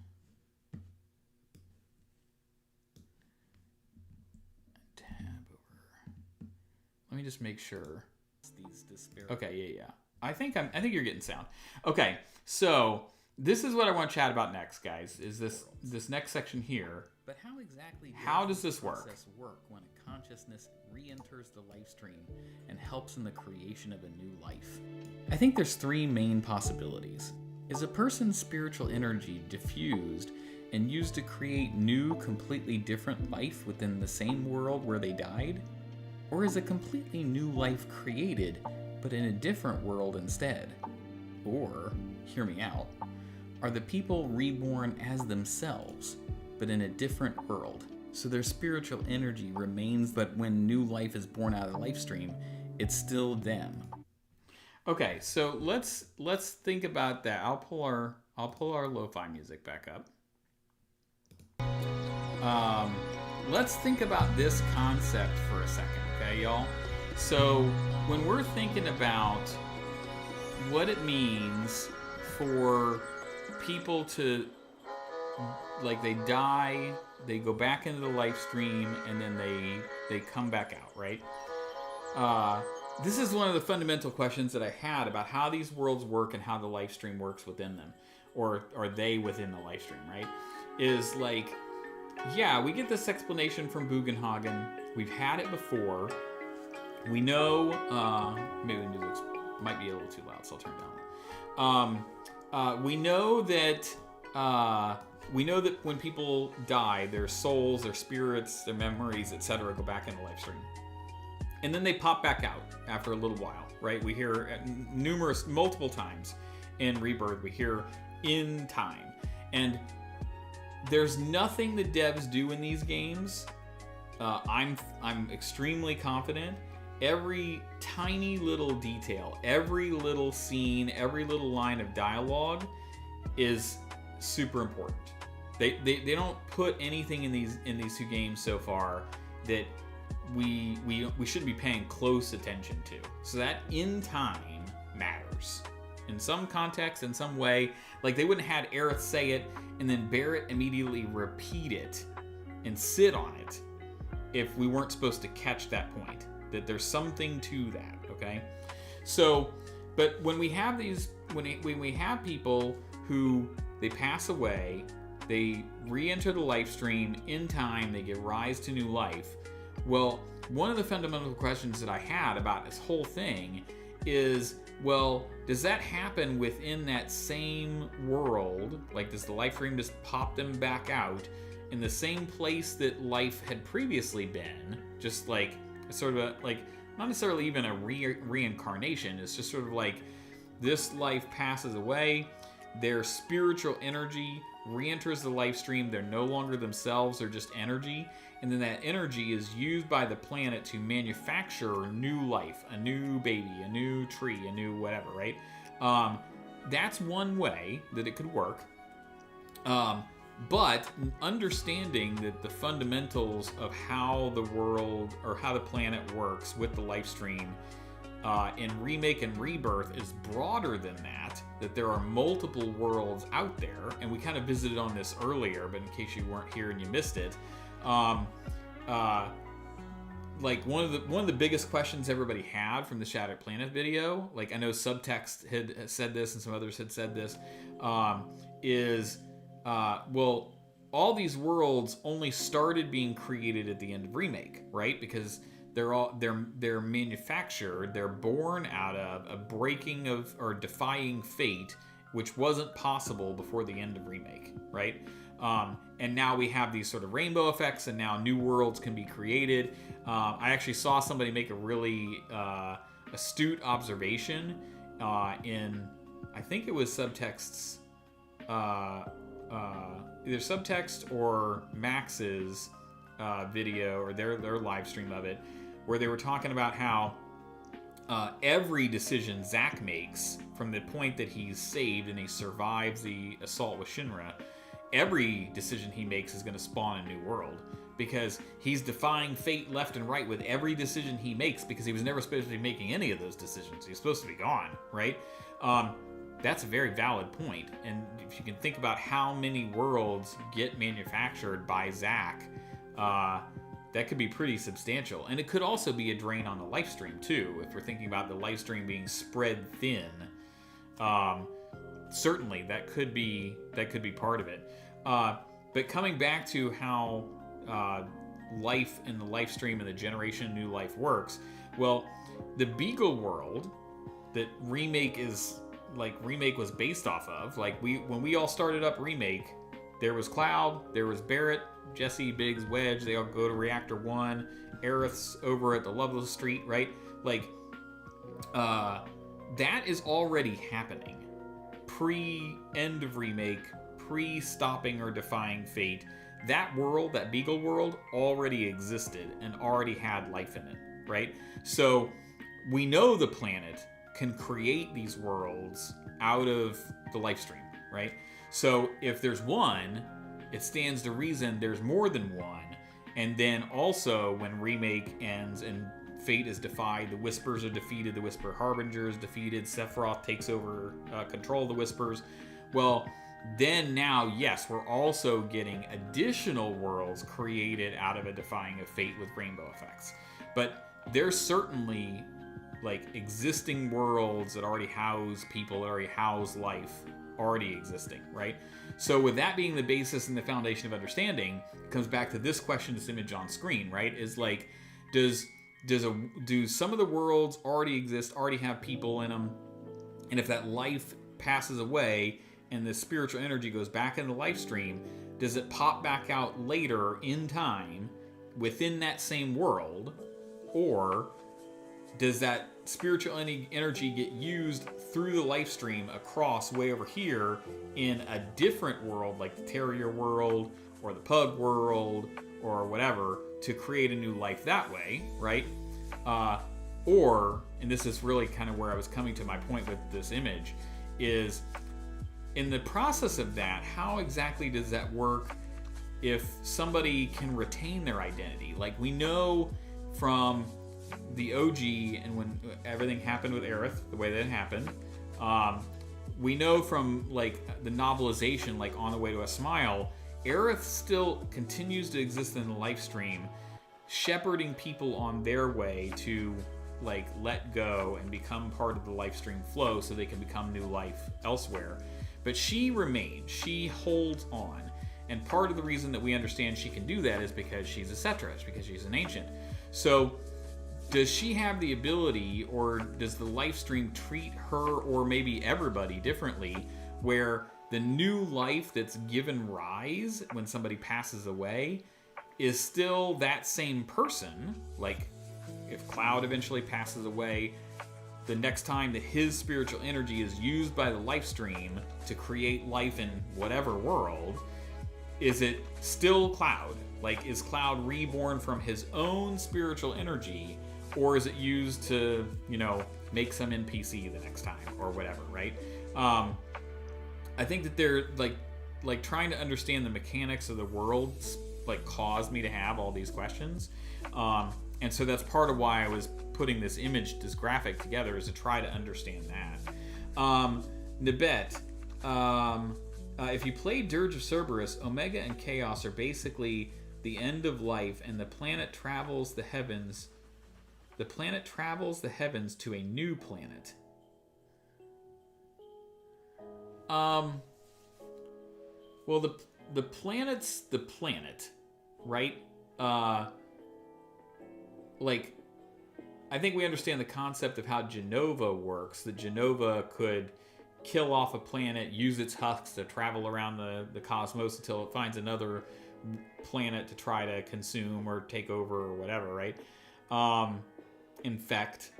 And I know I didn't play Dirge, so I've like watched a YouTube version of like Dirge of Cerberus the movie trying to get the gist of the story. My understanding was everybody loved the lore and loved the story, did not love the gameplay, and I never played it back then. But I do understand the ideas of like Omega and Chaos and how that factors in, and Vincent having a piece that plays into that. But do you mean to say if Omega and Chaos are the end of life, the planet wouldn't travel anywhere. The planet would be dead, right? I came across an official looking chart that had it when Sephiroth's plans to use Omega and Chaos to his will, he decided to go back in time to change things from a certain time to get what he wants. So I hear you. That's certainly a plausible explanation to the stuff that we're seeing in Remake and Rebirth, right? Aerith learns of this, and she too goes back to warn everyone. That is one of the dominating theories for what we've been experiencing in the Remake project. No question, right? I think from the very beginning, when we all played Remake in 2020, or whenever you experienced it, I think that a lot of us have wrestled with, why are things happening differently? Why did Aerith have knowledge of future events?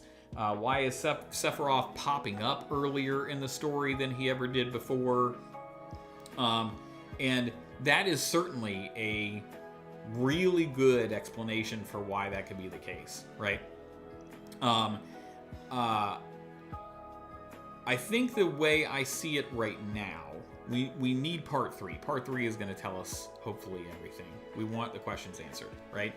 Devs, don't do this to us. Like, help us to know for sure. But if we use the information that we have, and I'll kind of come back to an illustration that I walked through a little bit earlier, but Think of it like this. This is the way I see it right now. No, I'm not trying to convince anybody. I'm just telling you how this is how my brain makes sense of it right now. Maybe yours thinks of it a little differently. But the idea that the remake project is a sequel and that they have traveled back in time to manipulate events is certainly a possibility and a valid possibility. My thoughts on it, the way I make sense of it, is a little different right now. Just go with me, okay? So let's say that I'm going to come back to the live stream and the worlds and how the planet functions, okay? Because it matters to this conversation. So let's say I go spin up my PlayStation and I start a new playthrough of OG Final Fantasy VII, okay? So I'm just like heading down the bombing mission, headed with Barrett and Jesse and Biggs and Wedge, and we're all going, we're going to blow up a reactor, right? And let's say you load up on your PC or whatever you choose to play on. Maybe it's an Xbox or a Switch 2, now that that's coming out next month, right? But let's say you spin up a playthrough, and you're currently in the middle of doing stuff in the Sector 5 slums with Aerith, right? Maybe you're doing some of the side stuff. Maybe you're leaving the church, and you deal with Reno, and you're like sort of like trying to like figure out where you're headed with Aerith. Maybe that's where you are in the story at that particular period of time, okay? And maybe somebody else, maybe the dude fires up Final Fantasy VII Rebirth, and he's in the middle of the gold saucer, right? Maybe he's playing some mini games or whatever. Maybe that's his thing, right? So all of those playthroughs, we could be doing all of those simultaneously at the same time, having our own experiences of them, and they're all happening concurrently, right? That's a little bit how I see the worlds of the planet functioning, right? Is the Beagle world could be at its point in time, the Terrier world could be at a completely different point in time, the Pug world could be at a completely different point in time, and they could all be happening at the same time. But what unifies them all together is the life stream. And so while you have all these worlds, or new ones being manufactured by Defying Fate with rainbow effects, while you have all these worlds all functioning as like basically concurrent playthroughs at the same time, it seems like rather than Aerith or Sephiroth like already experiencing the OG and then going back in time, it seems like they are unique in that they have the ability to remember as if it's their memories, which it kind of is their memories, but like in the remake project, Aerith has the memories of a different world that's farther along in the playthrough. Does that make sense?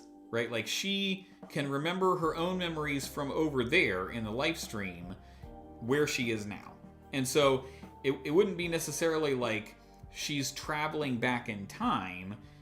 She's just accessing memories that are her own valid memories. They're not someone else's experiences, but she has the foreknowledge of those memories before they're happening to her.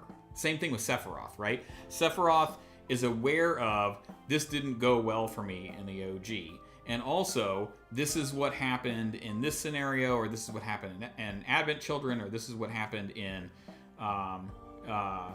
these other times, these other experiences, these other worlds.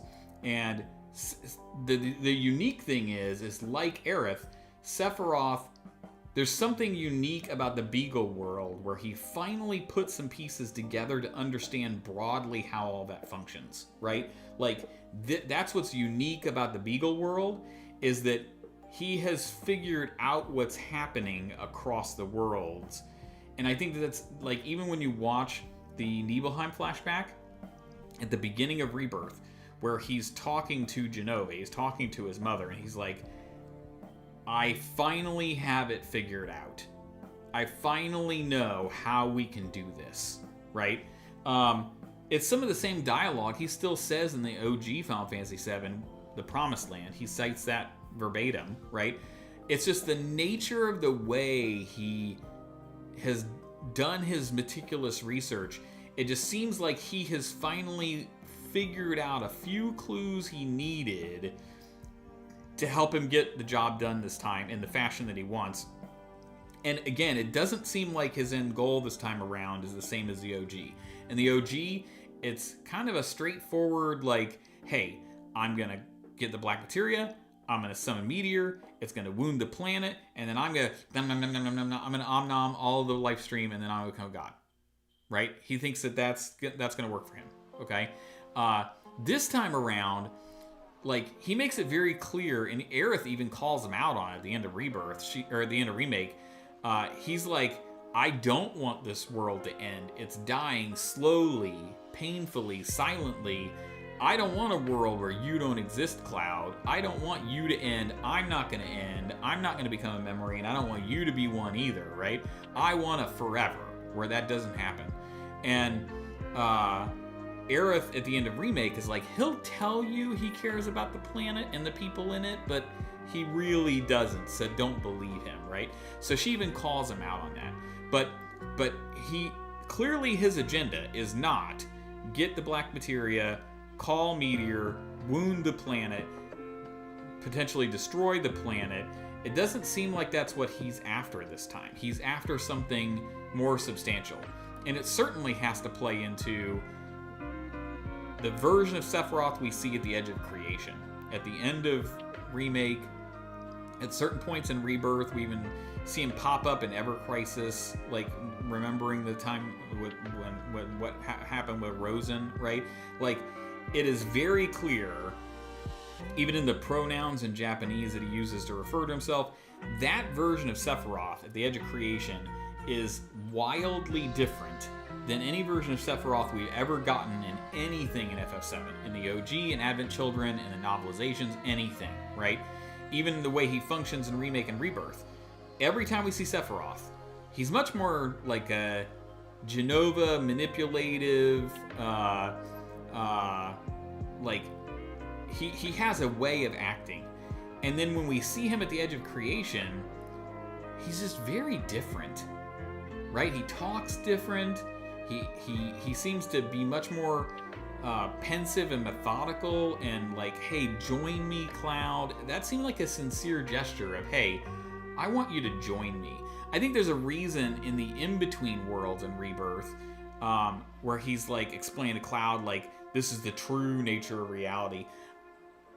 I think he was actually saying, like, hey, I thought you'd finally get it now, right? I thought you'd finally be on my side, but that's okay. We're going to keep going, right?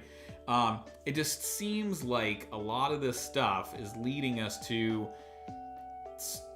a different plan, a different end game.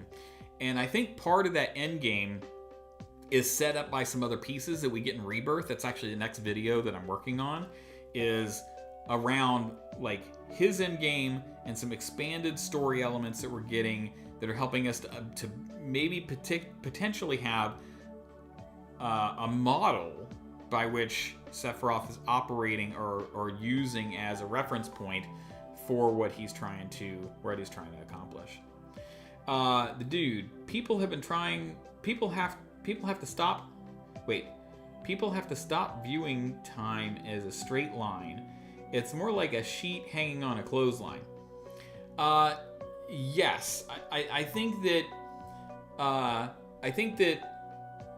especially if the wind were to like bat it and buffer that sheet so that it's like overlapping itself multiple times, that's really like what we're trying to say, right? It's like if you stuck a pin through it and it went through the not just one layer of the sheet, but it went back through itself like 8 times. Like, those are 8 connected points of the same thing of itself, right? I think that's kind of what I'm trying to say, right? Is like there's a lot more fundamentally to it. And I think, you know, I said this a little bit ago, but when I was talking about all those concurrent playthroughs, like me firing up the PlayStation or you firing up the PC, etc., like, I don't think that that's a mistake. I think that that's intentional as well, because the devs have been doing so much from a meta level with the Remake project that I think is nuanced, fascinating, and fantastic, right? Like, they have so successfully brought OG players back to experience some of these same moments again, in such a more phenomenal way than we got to experience it in the past. I liken it to, like, it's wintertime and you're looking outside and it's kind of blurry because the window is kind of frosted over, and then you finally like clean the glass and you can see much more clearly, and you're like, wow, it looks beautiful. It's a winter wonderland outside, right? It's kind of the same thing, right? We had our own imaginations. The OG, if you played it in the late 90s or you played it on the original PlayStation, we thought the game looked way better than it actually did. It was phenomenal for its time, right? First 3D polygon characters and, you know, blah, blah, blah. It was groundbreaking for its time, right? But we really used our imagination to fill in a lot of pieces and how it looked, how it sounded, the characters, etc. There wasn't even voice acting, right? Like, everybody in our own minds, just like when you read a book, a good book, you're like, this is what I think this person sounds like, or what their attitude would be, or what their tone would be, or why they're thinking, doing what they're doing. And they have really delivered on giving us an experience where we get to really get a full-fledged, clean window, high definition, full fidelity version of what these characters in this world and the story and the music and everything. The music by itself is fantastic. In fact, well, I don't want to get derailed. I will come back to that in a second. I will come back to the music. Somebody remind me. But my point being is they've also done such a good job from a meta standpoint of, like, hey, are these whispers like kind of like OG fans that don't want something to change? There's been lots of discussion around that. Hamaguchi even commented on that recently in an interview and said, we didn't really necessarily intend that, but it's an interesting discussion, right? He acknowledged it.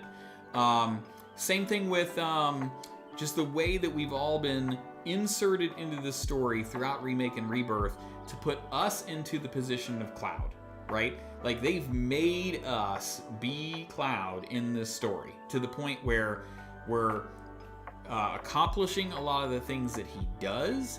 We're navigating the world in a way that he does. Like, when Aerith is walking away, we're hitting those triggers to try to crawl after her. When the Whispers are trying to raise the sword up at the Forgotten Capital, we're trying to hit the triggers and try to pull it back down again. They've done that stuff so much throughout Remake and Rebirth to really put us into the position of Cloud. And in addition to that, with the changes that they've added to the story, with the Whispers, with the new elements, they've really made it so that in the OG, if you played it and you know the way that story goes, Cloud is the unreliable narrator. We all know that, right? This time around, we're Cloud. We're the unreliable narrator. We're like, hey, that's not how the original story went. Why is it different? No, I remember it this way, guys. This is not how it went, right? And it sets us up to a point in part 3 to where if they found a way to be like, well, you thought you remembered, but here's how it actually happened. Isn't that exactly what happened with Cloud in the OG, right? Sephiroth finally, like, reveals, hey, this is what actually went down in Nibelheim, guys. Pretty sure it's different than Cloud's recollection, right? And I feel like that's sort of the same thing that we've been experiencing. I think Subtext referred to it as like the unreliable world this time around, right? Instead of an unreliable narrator. But that idea of like, we're not only feeling a lot of the same stuff as Cloud, we're not only more integral in controlling him and being a part of his character and our experience playing these games, but from a meta standpoint, we're also like the devs have done so much. Think about some of the story beats that have been in Remake and Rebirth, where they've made us feel certain things at certain moments. You feel very concerned for this character, or you feel very lighthearted and you feel like, oh man, it's so awesome that these characters got to have this interaction, or you really feel so bad for this character in this moment, right? Like, there's so many times where they have been like, okay, this is what you felt in the OG, and we may have to attack it differently. We might have to come at it from a different angle, but we're still going to accomplish making you feel the exact same thing you felt in the OG in this game. It's just that we may use some different mechanics, we may come at it from a different approach to make you feel the same things, but we're making you feel the same things that you wanted to feel, even if you didn't understand that it was going to take this to get there. Because if you think about it, like, we all played the OG, and if we play Remake and Rebirth and we get to, you know, the moment where Aerith is supposed to, you know, be slain, well, we already know that's coming. Like, even if we're like, oh man, this is gonna feel, I'm gonna be big sad about it because I'm gonna see it in high definition, it's not gonna land the same, guys. It's not, because you can anticipate it coming this time, right? So if you want to feel something the same way as the OG, where it was shock and it was sadness and it was like, I feel loss, I feel this emptiness, right? I think even Nomura or Nojima said in an article, I could pull up the actual quote, but basically the gist was like, yeah, when you feel immense loss like that, it happens suddenly in life, and you have to just deal with it on the fly. And there's a certain part of you that feels empty, that doesn't know what to do or what just happened, or, you know, that type of thing.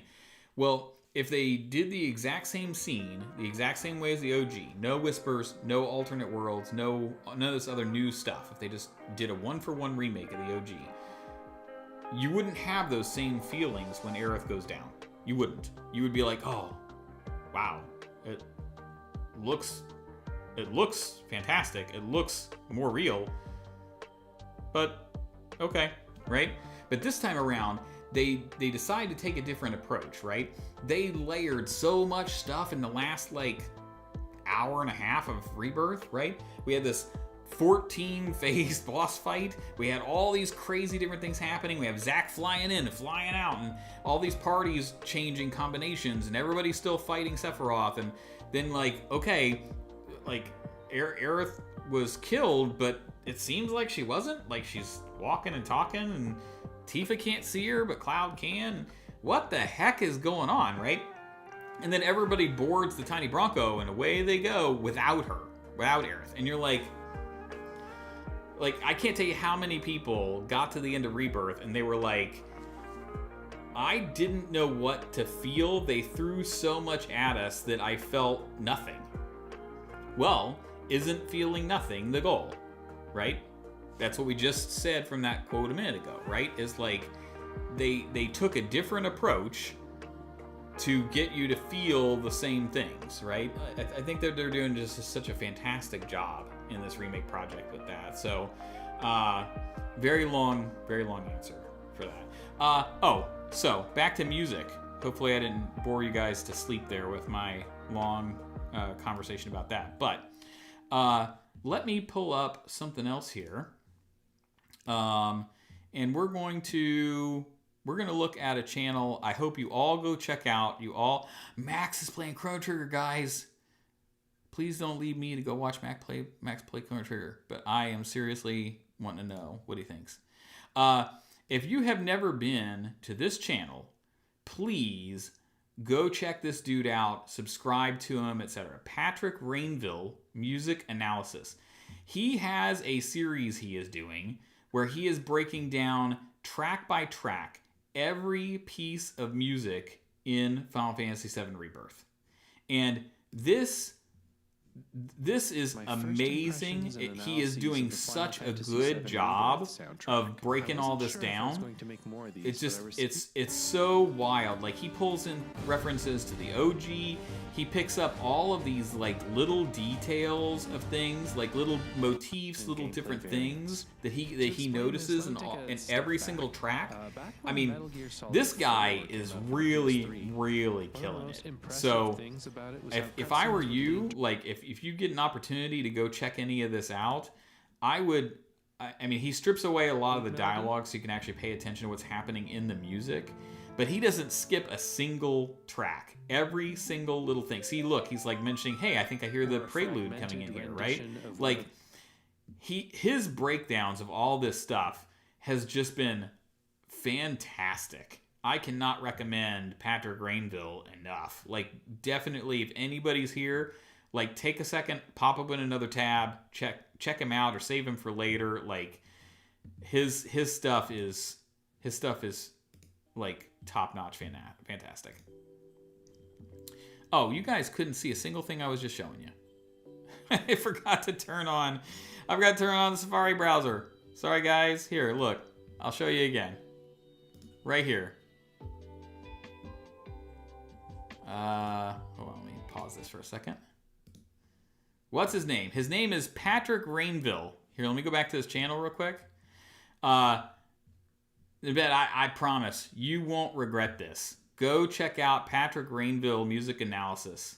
I got you, buddy. I'm gonna put the actual link in the chat. Check this out. Maybe. Maybe.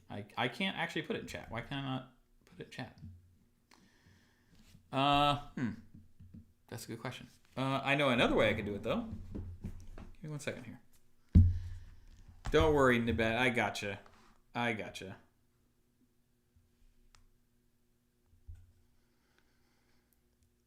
Really, I mean, here, let me turn this back on for a second. Oh, the Toward Mount Evil, like, really great. Here, we'll pull this up real quick. Of Square Enix's action, drama, comedy masterpiece, Final Fantasy VII Rebirth. There's no time for an intro, so let's just jump right in. Our first track today follows Cloud, Tifa, Sephiroth, and some dude with a buster sword as they begin their approach of Mount Nebel. There you go. Told you I gotcha. We open on an ambiguous piano line, followed shortly by a cello playing something resembling the 3-note pattern of the livestream melody.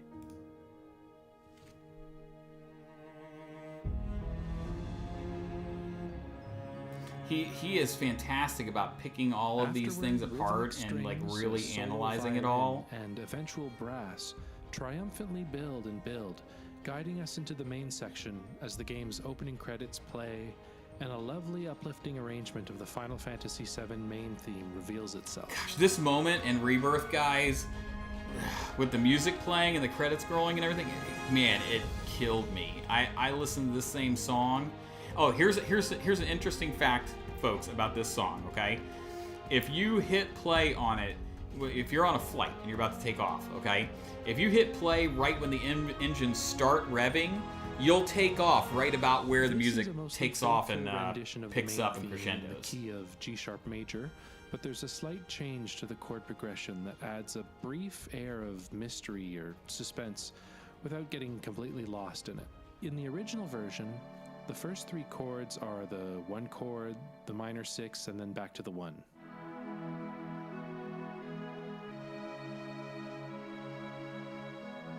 I mean, I've watched all these guys.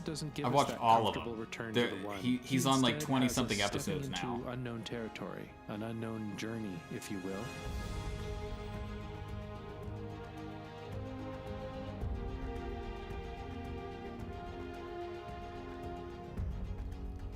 The music of these games, guys. This is a flat 7 chord, which you wouldn't expect to hear. So in otherwise a chord good. progression composed of chords from the Ionian mode, i.e. notes and chords from the major scale. He yoinks that chord from the relative minor scale, the Aeolian mode, which is what makes it sound a little bit mysterious or surprising, but still relatively close to home. This sort of fuzzy transposition of original Final Fantasy VII tracks happens constantly in Remake and in Rebirth. That blend of the familiar and the strange is the special sauce that makes these scores sing. It would take way too long to acknowledge every single time something like this happens, but I thought I would point it out in Toward Mount Nebel because its use and intent are obvious and readily apparent. Yeah, so you can learn a lot about like just little like, I mean, I play drums, guys. I don't know notes and chords and different stuff like that. But I'm learning a little bit about music theory and about how some of these things work just by checking out his channel. But it just gives you another opportunity to just really ingest and appreciate the music and the way that they have scored these 2 games. And like honestly, like he was just talking a second ago about how some of these tracks like weave into or intermingle with each other.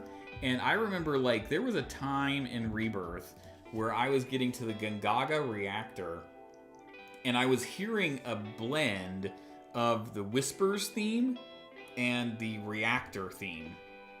Like when you went on the bombing mission or one of the reactors, you're inside one of the reactors.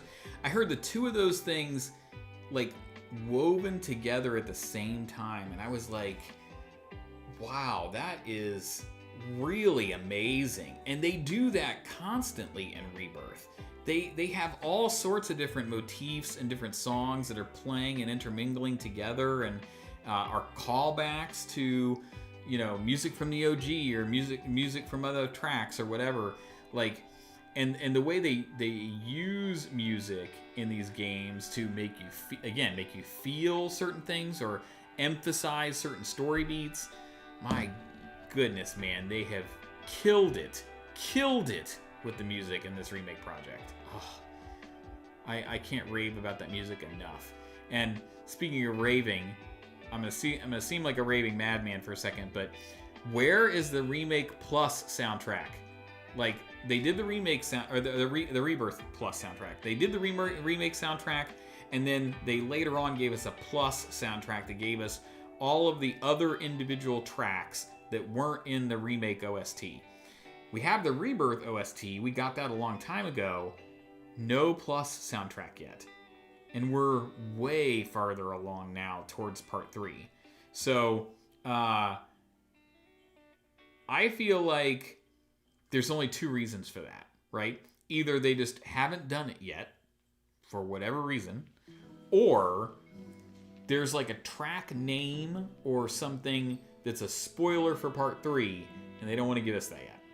Now, thankfully, there's a whole bunch of people who have it on PC. I don't have a PC. I game on my PlayStation, and I'm streaming and I work and everything on a Mac. Any Mac users out there, put a 1 in the chat.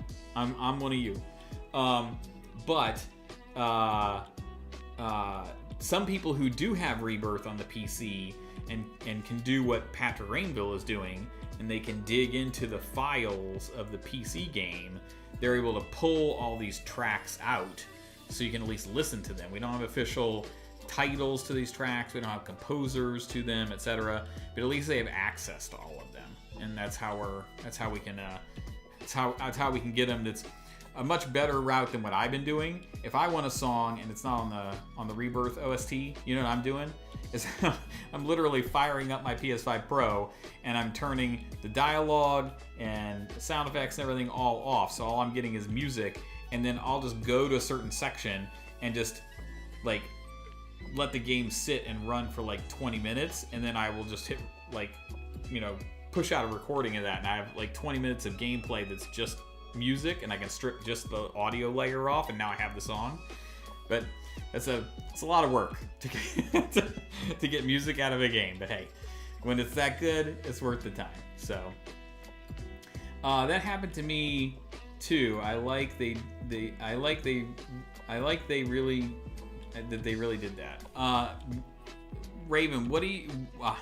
I just said a whole bunch of stuff, so I apologize. What happened to you? I'm curious. I really want to know.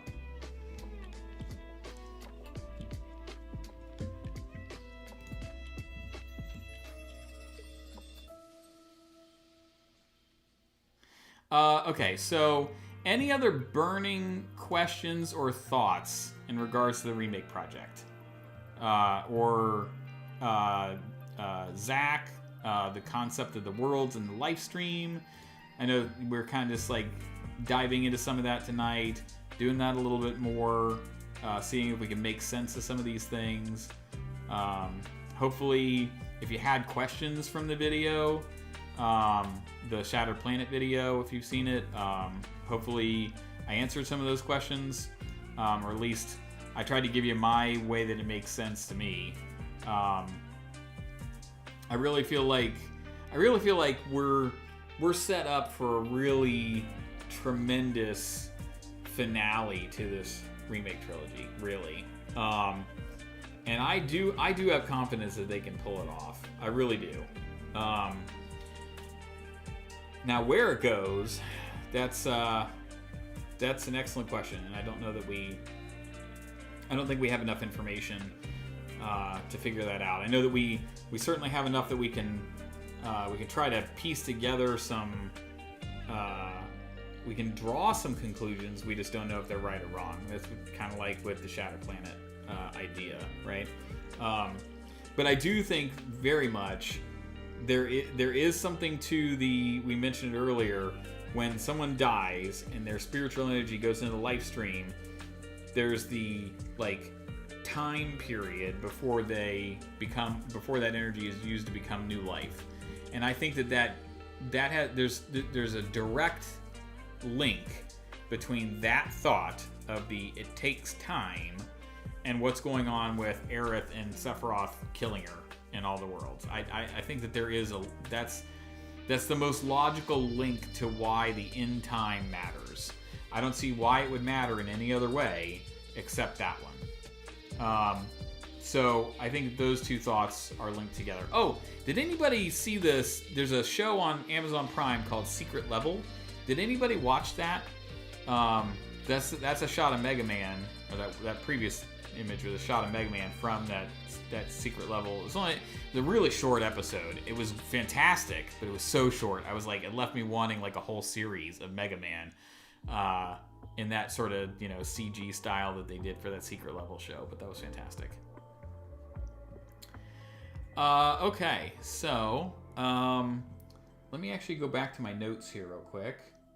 And I'll also say this, right? Anytime you're putting a thought or an idea out there, you're certainly going to have plenty of people who will push back. You can hear Aerith scream as Cloud falls into the void. Are you mentioning? Are you referring to when Sephiroth severed that branch and she and Cloud both fell together into the dream world? Is that what you mean, Nibet? I think so. I think that's what you mean, because I can't think of another time that Cloud fell into the void other than when Aerith pushed him at the church into the in-between, the true nature of reality, as Sephiroth called it, right? But Sephiroth was just walking into the church then as well. You know what I should do, Nibet, is I should go back and I should play that scene with her pushing him out of the church into that portal. Yeah, when Aerith pushed him in. I should go back and play that without any music, because I've definitely been doing that. Guys, I can't tell you how many times I've played Remake and Rebirth now, because anytime I need anything for a video, if I need the music, like I said earlier, I'll go turn everything off except the music to capture what I need. It's the same thing with voices. When I did everything in the Shattered Planet video and you hear Bugenhagen talking, or you hear Cloud talking, you hear Sephiroth talking, you hear Aerith talking, I went back and replayed those sections of the game with all the music and all the sound effects and everything turned off except the voices, right? I've covered this game so many times to capture stuff that I need, but I have not... Well, actually, I might have that. I might have a recording of that scene at the church, because I definitely used parts of it VA only for the Shattered Planet video. You know what? This might be a little dangerous real time. I don't want to make people bored, but I wonder if I could find that real fast. Now that you're pointing it out, I just need. I'm in my published. I need my raw AV files. Oh goodness. I named a bunch of these. Dream World and Sleeping Forest VA only. I think I might have found it, buddy. Let's open this in QuickTime. We'll ditch these other ones just so I don't play the wrong one here. And then let's see if we can find the spot where she pushes him in.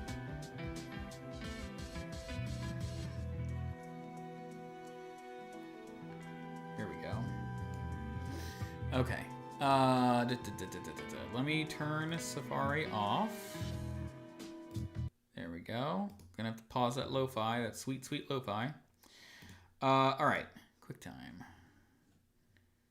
Oh, right. Because I opened a new window here, it got confused. It doesn't remember that I changed that. There we go. All right. So, with any luck, Nibet. Oh, show us. Yeah, I'm working on it. With any luck, if I hit play on this video, I'm going to see in my mixer that I'm getting sound. Let me make sure I got the audio turned up here. There we go. All right. Pray this works. Whatever happens, don't blame yourself. Yeah, I'm getting it. Okay. Perfect. Okay. Let's see if we can hear that after he goes in, because there'll be nothing else to blur it out or drown it out. Cloud, thank you. Sorry. I'll be okay.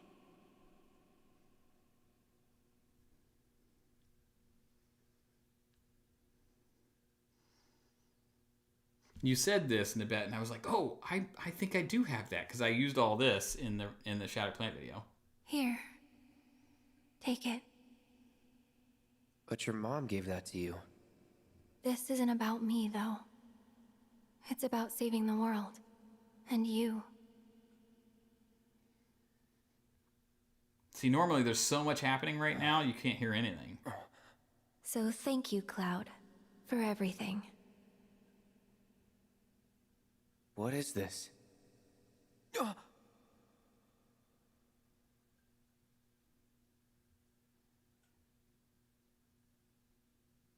It's been fun.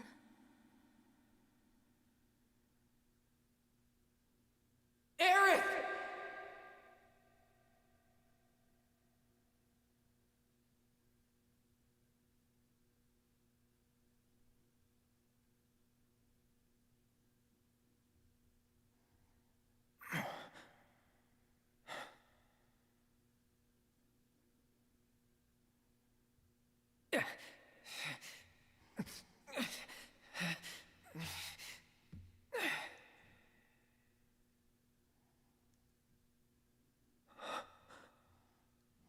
Behold, the true nature of reality. Yeah, Sephiroth. I don't know. I didn't hear it. I almost wonder, like,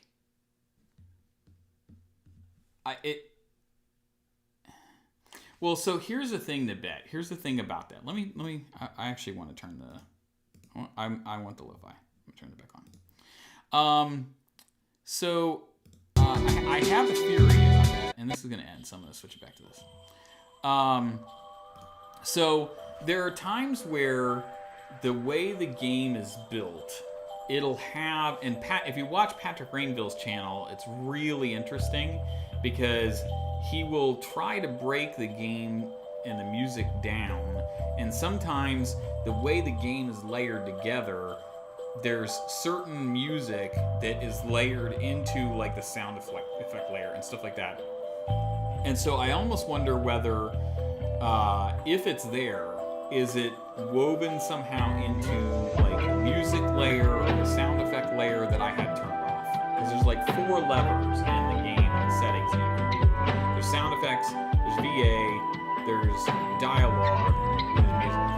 And if it was in one of the other layers, I wouldn't have captured it because all I had turned on was the voice acting, right? Or the dialogue layer. So it could be that it's in one of the other stems. That could be. Or it could just be that, again, the way that they have used music to convey emotion and stuff in this game is so top-notch that I almost wonder whether, if it isn't present, if it's not actually there, if there is something in the music that makes it feel feel that way. Yeah, the music is loud. Usually I like that because I love the music of the series. But I wonder if if there's something in the music that could create the sound, right, without it being actual music. So could be. Oh, speaking of Chrono Trigger, there's some of the folks from Chrono Trigger right there. Okay, so let me just go back to my notes real quick here. Is there anything pressing else that we want to cover here?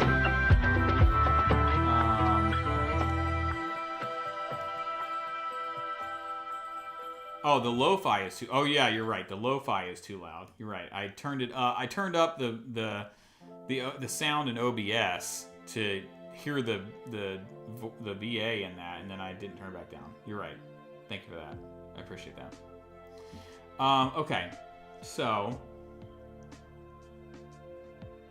Oh, you know what? Something else that was a good observation that some of the folks had made in Subtext's chat when he was going through the Shattered Planet video. It's worth talking about real quick too. Is he had a comment from one of his folks in his chat, Let's Mosey 777,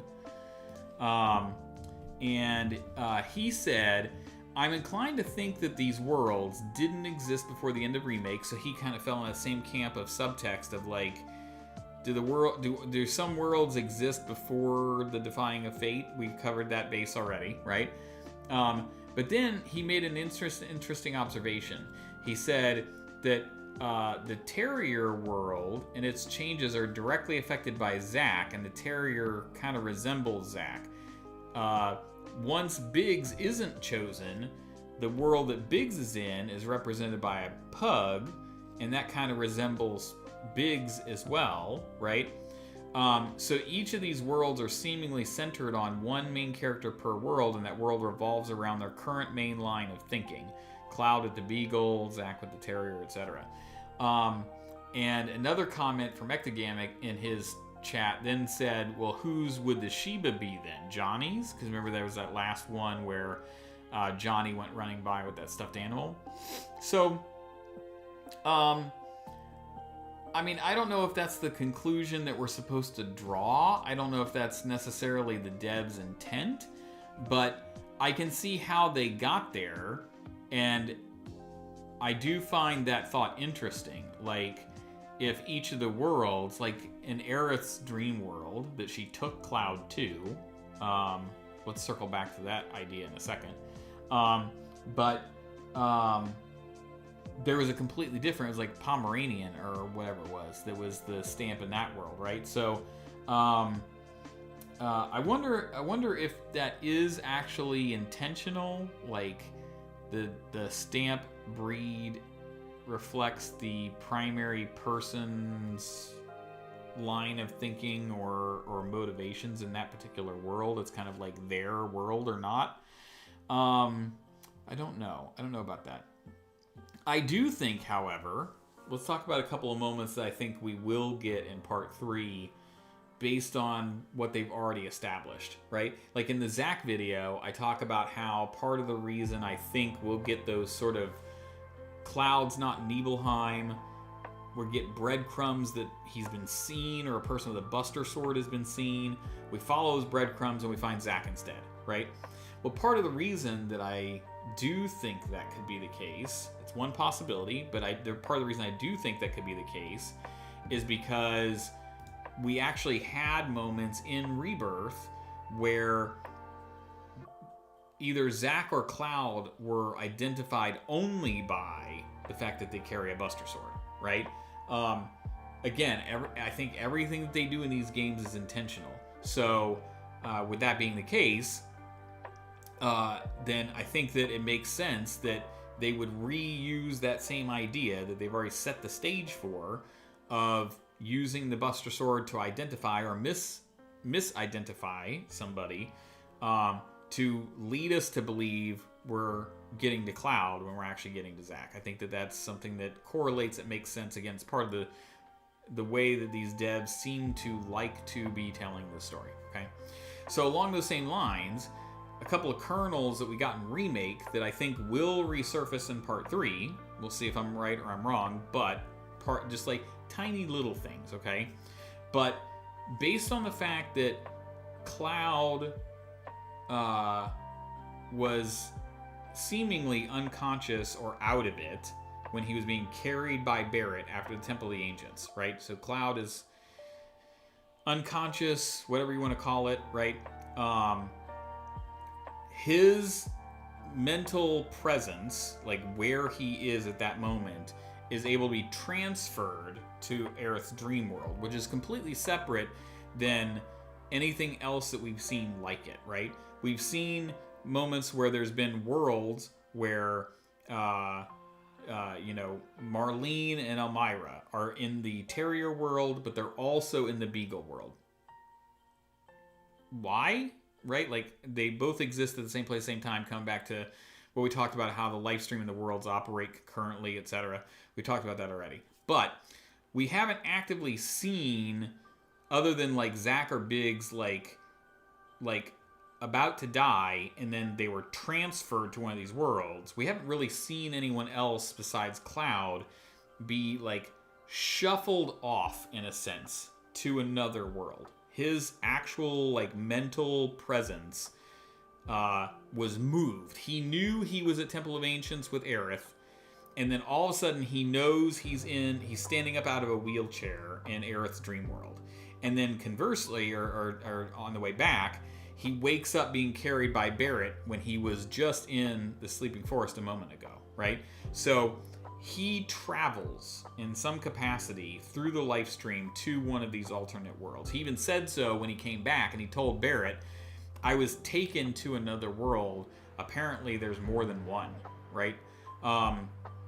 So if Cloud can travel like that in this sort of unconscious state, well, then it's entirely possible that that's what's going on with Jesse's dad, right? Jesse's dad is in a coma from falling down in the Mako reactor and staying there too long. There's references by the infamous Cosmo Canyon NPC about the idea of traveling to one of these alternate worlds and her wanting to do so someday. She really needs to collect royalties from all of us YouTubers or content creators for how many times her dialogue gets used. She would be rich. So much gil. So much gosh dang gil. But I think that we're going to revisit that idea of Jesse's dad being stuck in Part 3 in some capacity. I also think that along those same lines, we're going to have an experience where we go through the normal motions like we do in the OG. We lose Cloud at the Northern Crater, and then Cloud is going to spend some time in a wheelchair with Tifa watching over him. And in the OG, what happened? We didn't really see anything going on with Cloud, right? We went off with the rest of the party. We handled some other stuff in like Corel or some huge materia stuff, whatever. And then like when necessary, when the stuff happens in Medill and Tifa tries to like get the wheelchair out of there and she and Cloud fall into the live stream, we pick back up with Cloud, right? I don't think that's what's going to happen in Part 3. We've already established that Cloud, when unconscious, there is the possibility of him being, traversing through the live stream to another world. And I do think we're going to track with the party what's going on with them. But I think we will see this time around what's happening with Cloud the whole time he's in the wheelchair. He will be in the wheelchair. Tifa will be watching over him, probably in Medill. But that whole time he's in the wheelchair, I have a strong belief we will see him doing something somewhere else. And then he will end up in the live stream sequence with Tifa when we get to that point. I think that is an extreme possibility. And that would also be really cool because it would give us a new dynamic to those events where we would actually see what's playing out. And if Subtext is correct in his synthesis video about like, it makes sense for us to not have just the same result as the OG and not something completely new, but some blending of the two at the end of this story, at the end of part 3. And if Sephiroth really is going to make a play on Cloud's heartstrings and motivations to say, I can help save everyone, I can help you save Aerith. You can't do it, but I can help you do it. I just need you to help me with my plan. If he's going to do anything like that, to really make one final push to win Cloud over and get Cloud to do what he wants, I think it'll happen in that sequence when he's in the wheelchair and something else is going on. Maybe he goes off with Sephiroth in some other world to potentially try to talk him into doing whatever it is. I think that's the time that he can make that move. And the last thing that I will also toss out there that I do think will come back around from Remake, and it's a little subtle thing, but I think it would be such a super sweet nod. I think that it would be so awesome to see it, is we're largely following the OG's plot points, just albeit in maybe a different manner in the Remake project. But I think certainly we will definitely end up at a point where the party needs to get back into Midgar, just like in the OG, so that we can resolve some of the things that have been going on, deal with Shinra, etc., right?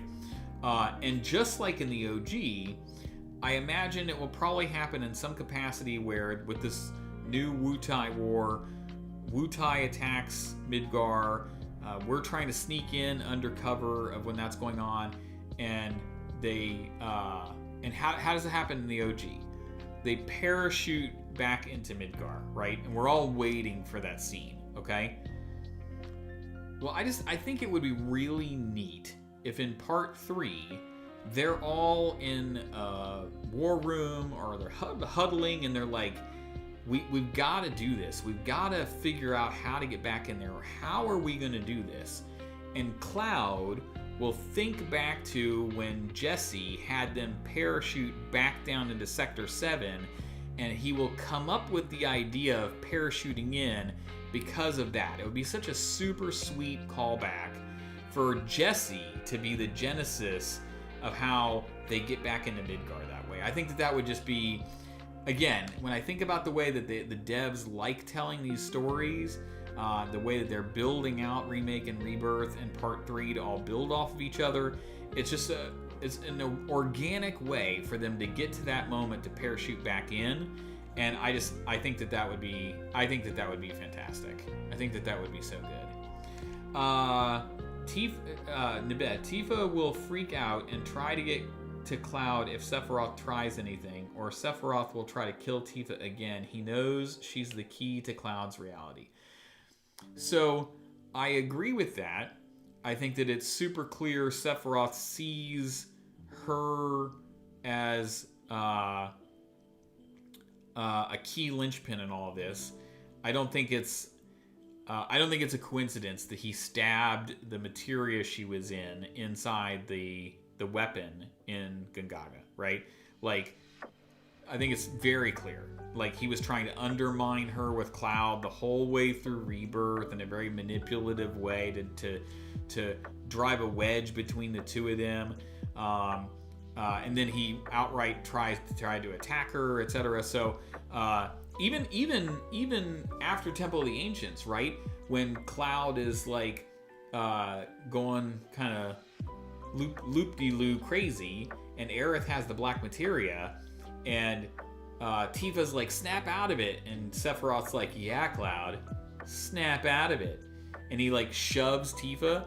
Again, that's just like, that's one of those moments where it's like, you can tell Sephiroth is trying to really like get Cloud to reject Tifa and what she's doing to try to keep him together, to keep him to hold it together. And I think that that's also part of the reason why it is very intentional by the devs that after Aerith's, after we beat Sephiroth and all that happens, and we pick back up there at the where Aerith should have been laid to rest in the water, right? From the moment that happens and on, Tifa does not speak to Cloud or utter a word the rest of the game. I think that is an incredibly intentional choice by the devs to show the state Tifa is in. Forget Cloud for a second and Sephiroth trying to drive a wedge between the two of them. I think Tifa is starting to question. Like, she's been telling him the whole game, this won't happen to you. This won't happen to you. You're not gonna go crazy. You're not gonna degrade. All this stuff. She seems like she's questioning that at the end, right? Of like, he says like, "Oh, don't worry, I can handle it, guys. I can carry the weight." And she's like, I don't know, guys, right? So, yes, I agree. I think that Sephiroth knows that Tifa is very instrumental here, and I think that he will try to do what he can to prevent that from happening so that he can have sway over Cloud instead. It would be interesting to see if he is more successful than in the OG, even if the end result is that Cloud still comes around. And it'd be interesting to see how the live stream sequence will change in part 3, because, like, I'm sure, like all of you, like, go check out my playthrough on the channel. When I got to that scene in Gongaga and Tifa's in the live stream and the weapon swoops around that corner in that canyon, and they're in the live stream, and all of a sudden you see, like, the aspects of Nibelheim from the OG live stream sequence, I was like, I just sat there. I was like, what? Like, I was blown away that we were seeing that then. And I think that, so I know some people have been like, well, that kind of ruins the original live stream sequence, or they can't really do it. I think that they could still do the live stream sequence fairly faithfully to the original, only this time around, Tifa can leverage what she now knows about events that actually happened and how they transpired. She can use that to walk Cloud through it and be like, hey, like, you were there. You do remember this. I was there too, and so I think that there's creative ways that they could use it. They could also, like everything else in Remake and Rebirth, they could greatly expand on the live stream sequence with some new stuff or new ways to approach it as well. So, I think it's going to be super duper interesting, but I don't think Cloud will just be in a wheelchair a while and we'll get him back. I think that we're gonna see Cloud actively going through something while he's in that wheelchair. I think that's I feel pretty strongly on that front, actually. Wow. Okay. It is approaching 1 a.m. here in the Eastern time zone, guys. I think I'm gonna need to shut it down tonight because I have to wake up for church tomorrow. But I greatly appreciate you hanging out, talking in the chat. I hope you stuck around. I hope you enjoyed it. I hope that we talked through some of this stuff. I feel like I want to do some more of this. In addition to the videos that I'm putting out on the channel, which, again, if you like those, if you subscribe, that's all very, very helpful to me. This is all stuff that I'm just completely doing on the side on top of my day job. And so it's really, truly like a passion project. And so I appreciate just all of the support that anybody gives. If you comment, if you're engaged, all that kind of stuff, which the comments, by the way, have been amazing. I've read every single one of them. I know some people disagree with the devs and the approach that they're taking on the remake project, and they have voiced those in the comments. And listen, y'all, those comments are just as valuable to me, really. I care about everybody's opinion, even if it differs from mine, even if you don't like the remake project. Those are all valid feelings. Like, who am I to tell you that you shouldn't feel that way, right? I'm greatly enjoying what we're getting. That's just my own personal take on it. It's my own personal feeling on it. You're trying to fight Yuffie while listening to you. Also, you subbed. Hey, thanks. I really appreciate that in a bit.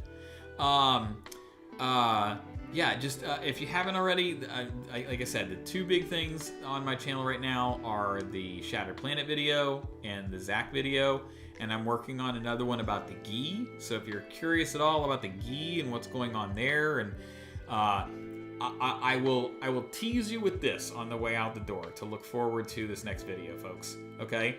Oh yeah, I love these games so far. They're fantastic. Okay, so here's the teaser that we'll end the stream with. We know the Gi can't join in the live stream, right? They can't dissolve into the live stream, and so they're stuck in this sort of perpetual purgatory state that they can't escape.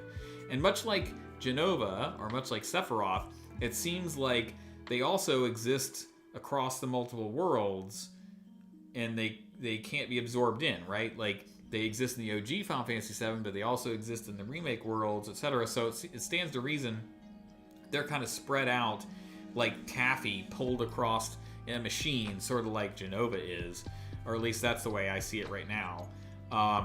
And in order for the Gi to be resolved, all the worlds would also have to come back together as well, so that all the Gi also kind of come back together, right? But once that happens, and we've gotten all this other information, the Gi are actually a really sympathetic set of figures in the remake project, right? Like, in the OG, we really didn't get much information about them, right? And then they're greatly expanded. And I feel like they're much more integral in the remake project. But where we're left at the end of Rebirth is Nanaki has promised to follow up on Seto's, assertion or indication that he would somehow give them the conclusion or resolution they're seeking for, so they can be at peace, right? And we know that the Gi want the black materia to destroy the planet so they can be free to the live stream in this purgatory, right? Well, we know obviously the characters are not going to give them the black materia. They said as much. Nanaki and Cloud said, we are not giving them the black materia. But Nanaki still wants to help them in some capacity. Well, I think I know how they're going to help them, and that will be part of what I will put in the Gi video, is I think I know how they help them so that they can be at rest. So, I wonder if their planet didn't have time to form Omega and release their chaos. Could be. I still think right now, based on the info we have, it seems like a strong possibility that their arrival may be tied to Jenova, because they both were indicated to have arrived many millennia ago, or thousands of years ago. Clearly the Gi engaged with the Cetra in some kind of conversations. That's why those temples underneath Cosmo Canyon existed. They said that. We don't know exactly what the relationship between the Gi and Cetra were, and we don't know how Jenova played into all of it, but there's language used about the calamity from the skies, or a calamity that befell the Gi's people in their home world. I'll dive into all this in the Gi video, but so it feels like they're setting it up to where there could be some correlation there, but we're not exactly sure yet. But I do think that it's important that Gi Natak said that their world was subsumed by our character's world. That's a very interesting word choice. And again, I like most things in this game, I think it's very intentional. So we'll dive into all that about the Gi in the next video. So keep an eye out for that. And in the meantime, keep playing your games, keep enjoying them. I hope you enjoy your holiday. I hope you enjoy your Christmas. I hope you enjoy New Year's. And I'll see you soon. Bye, friends.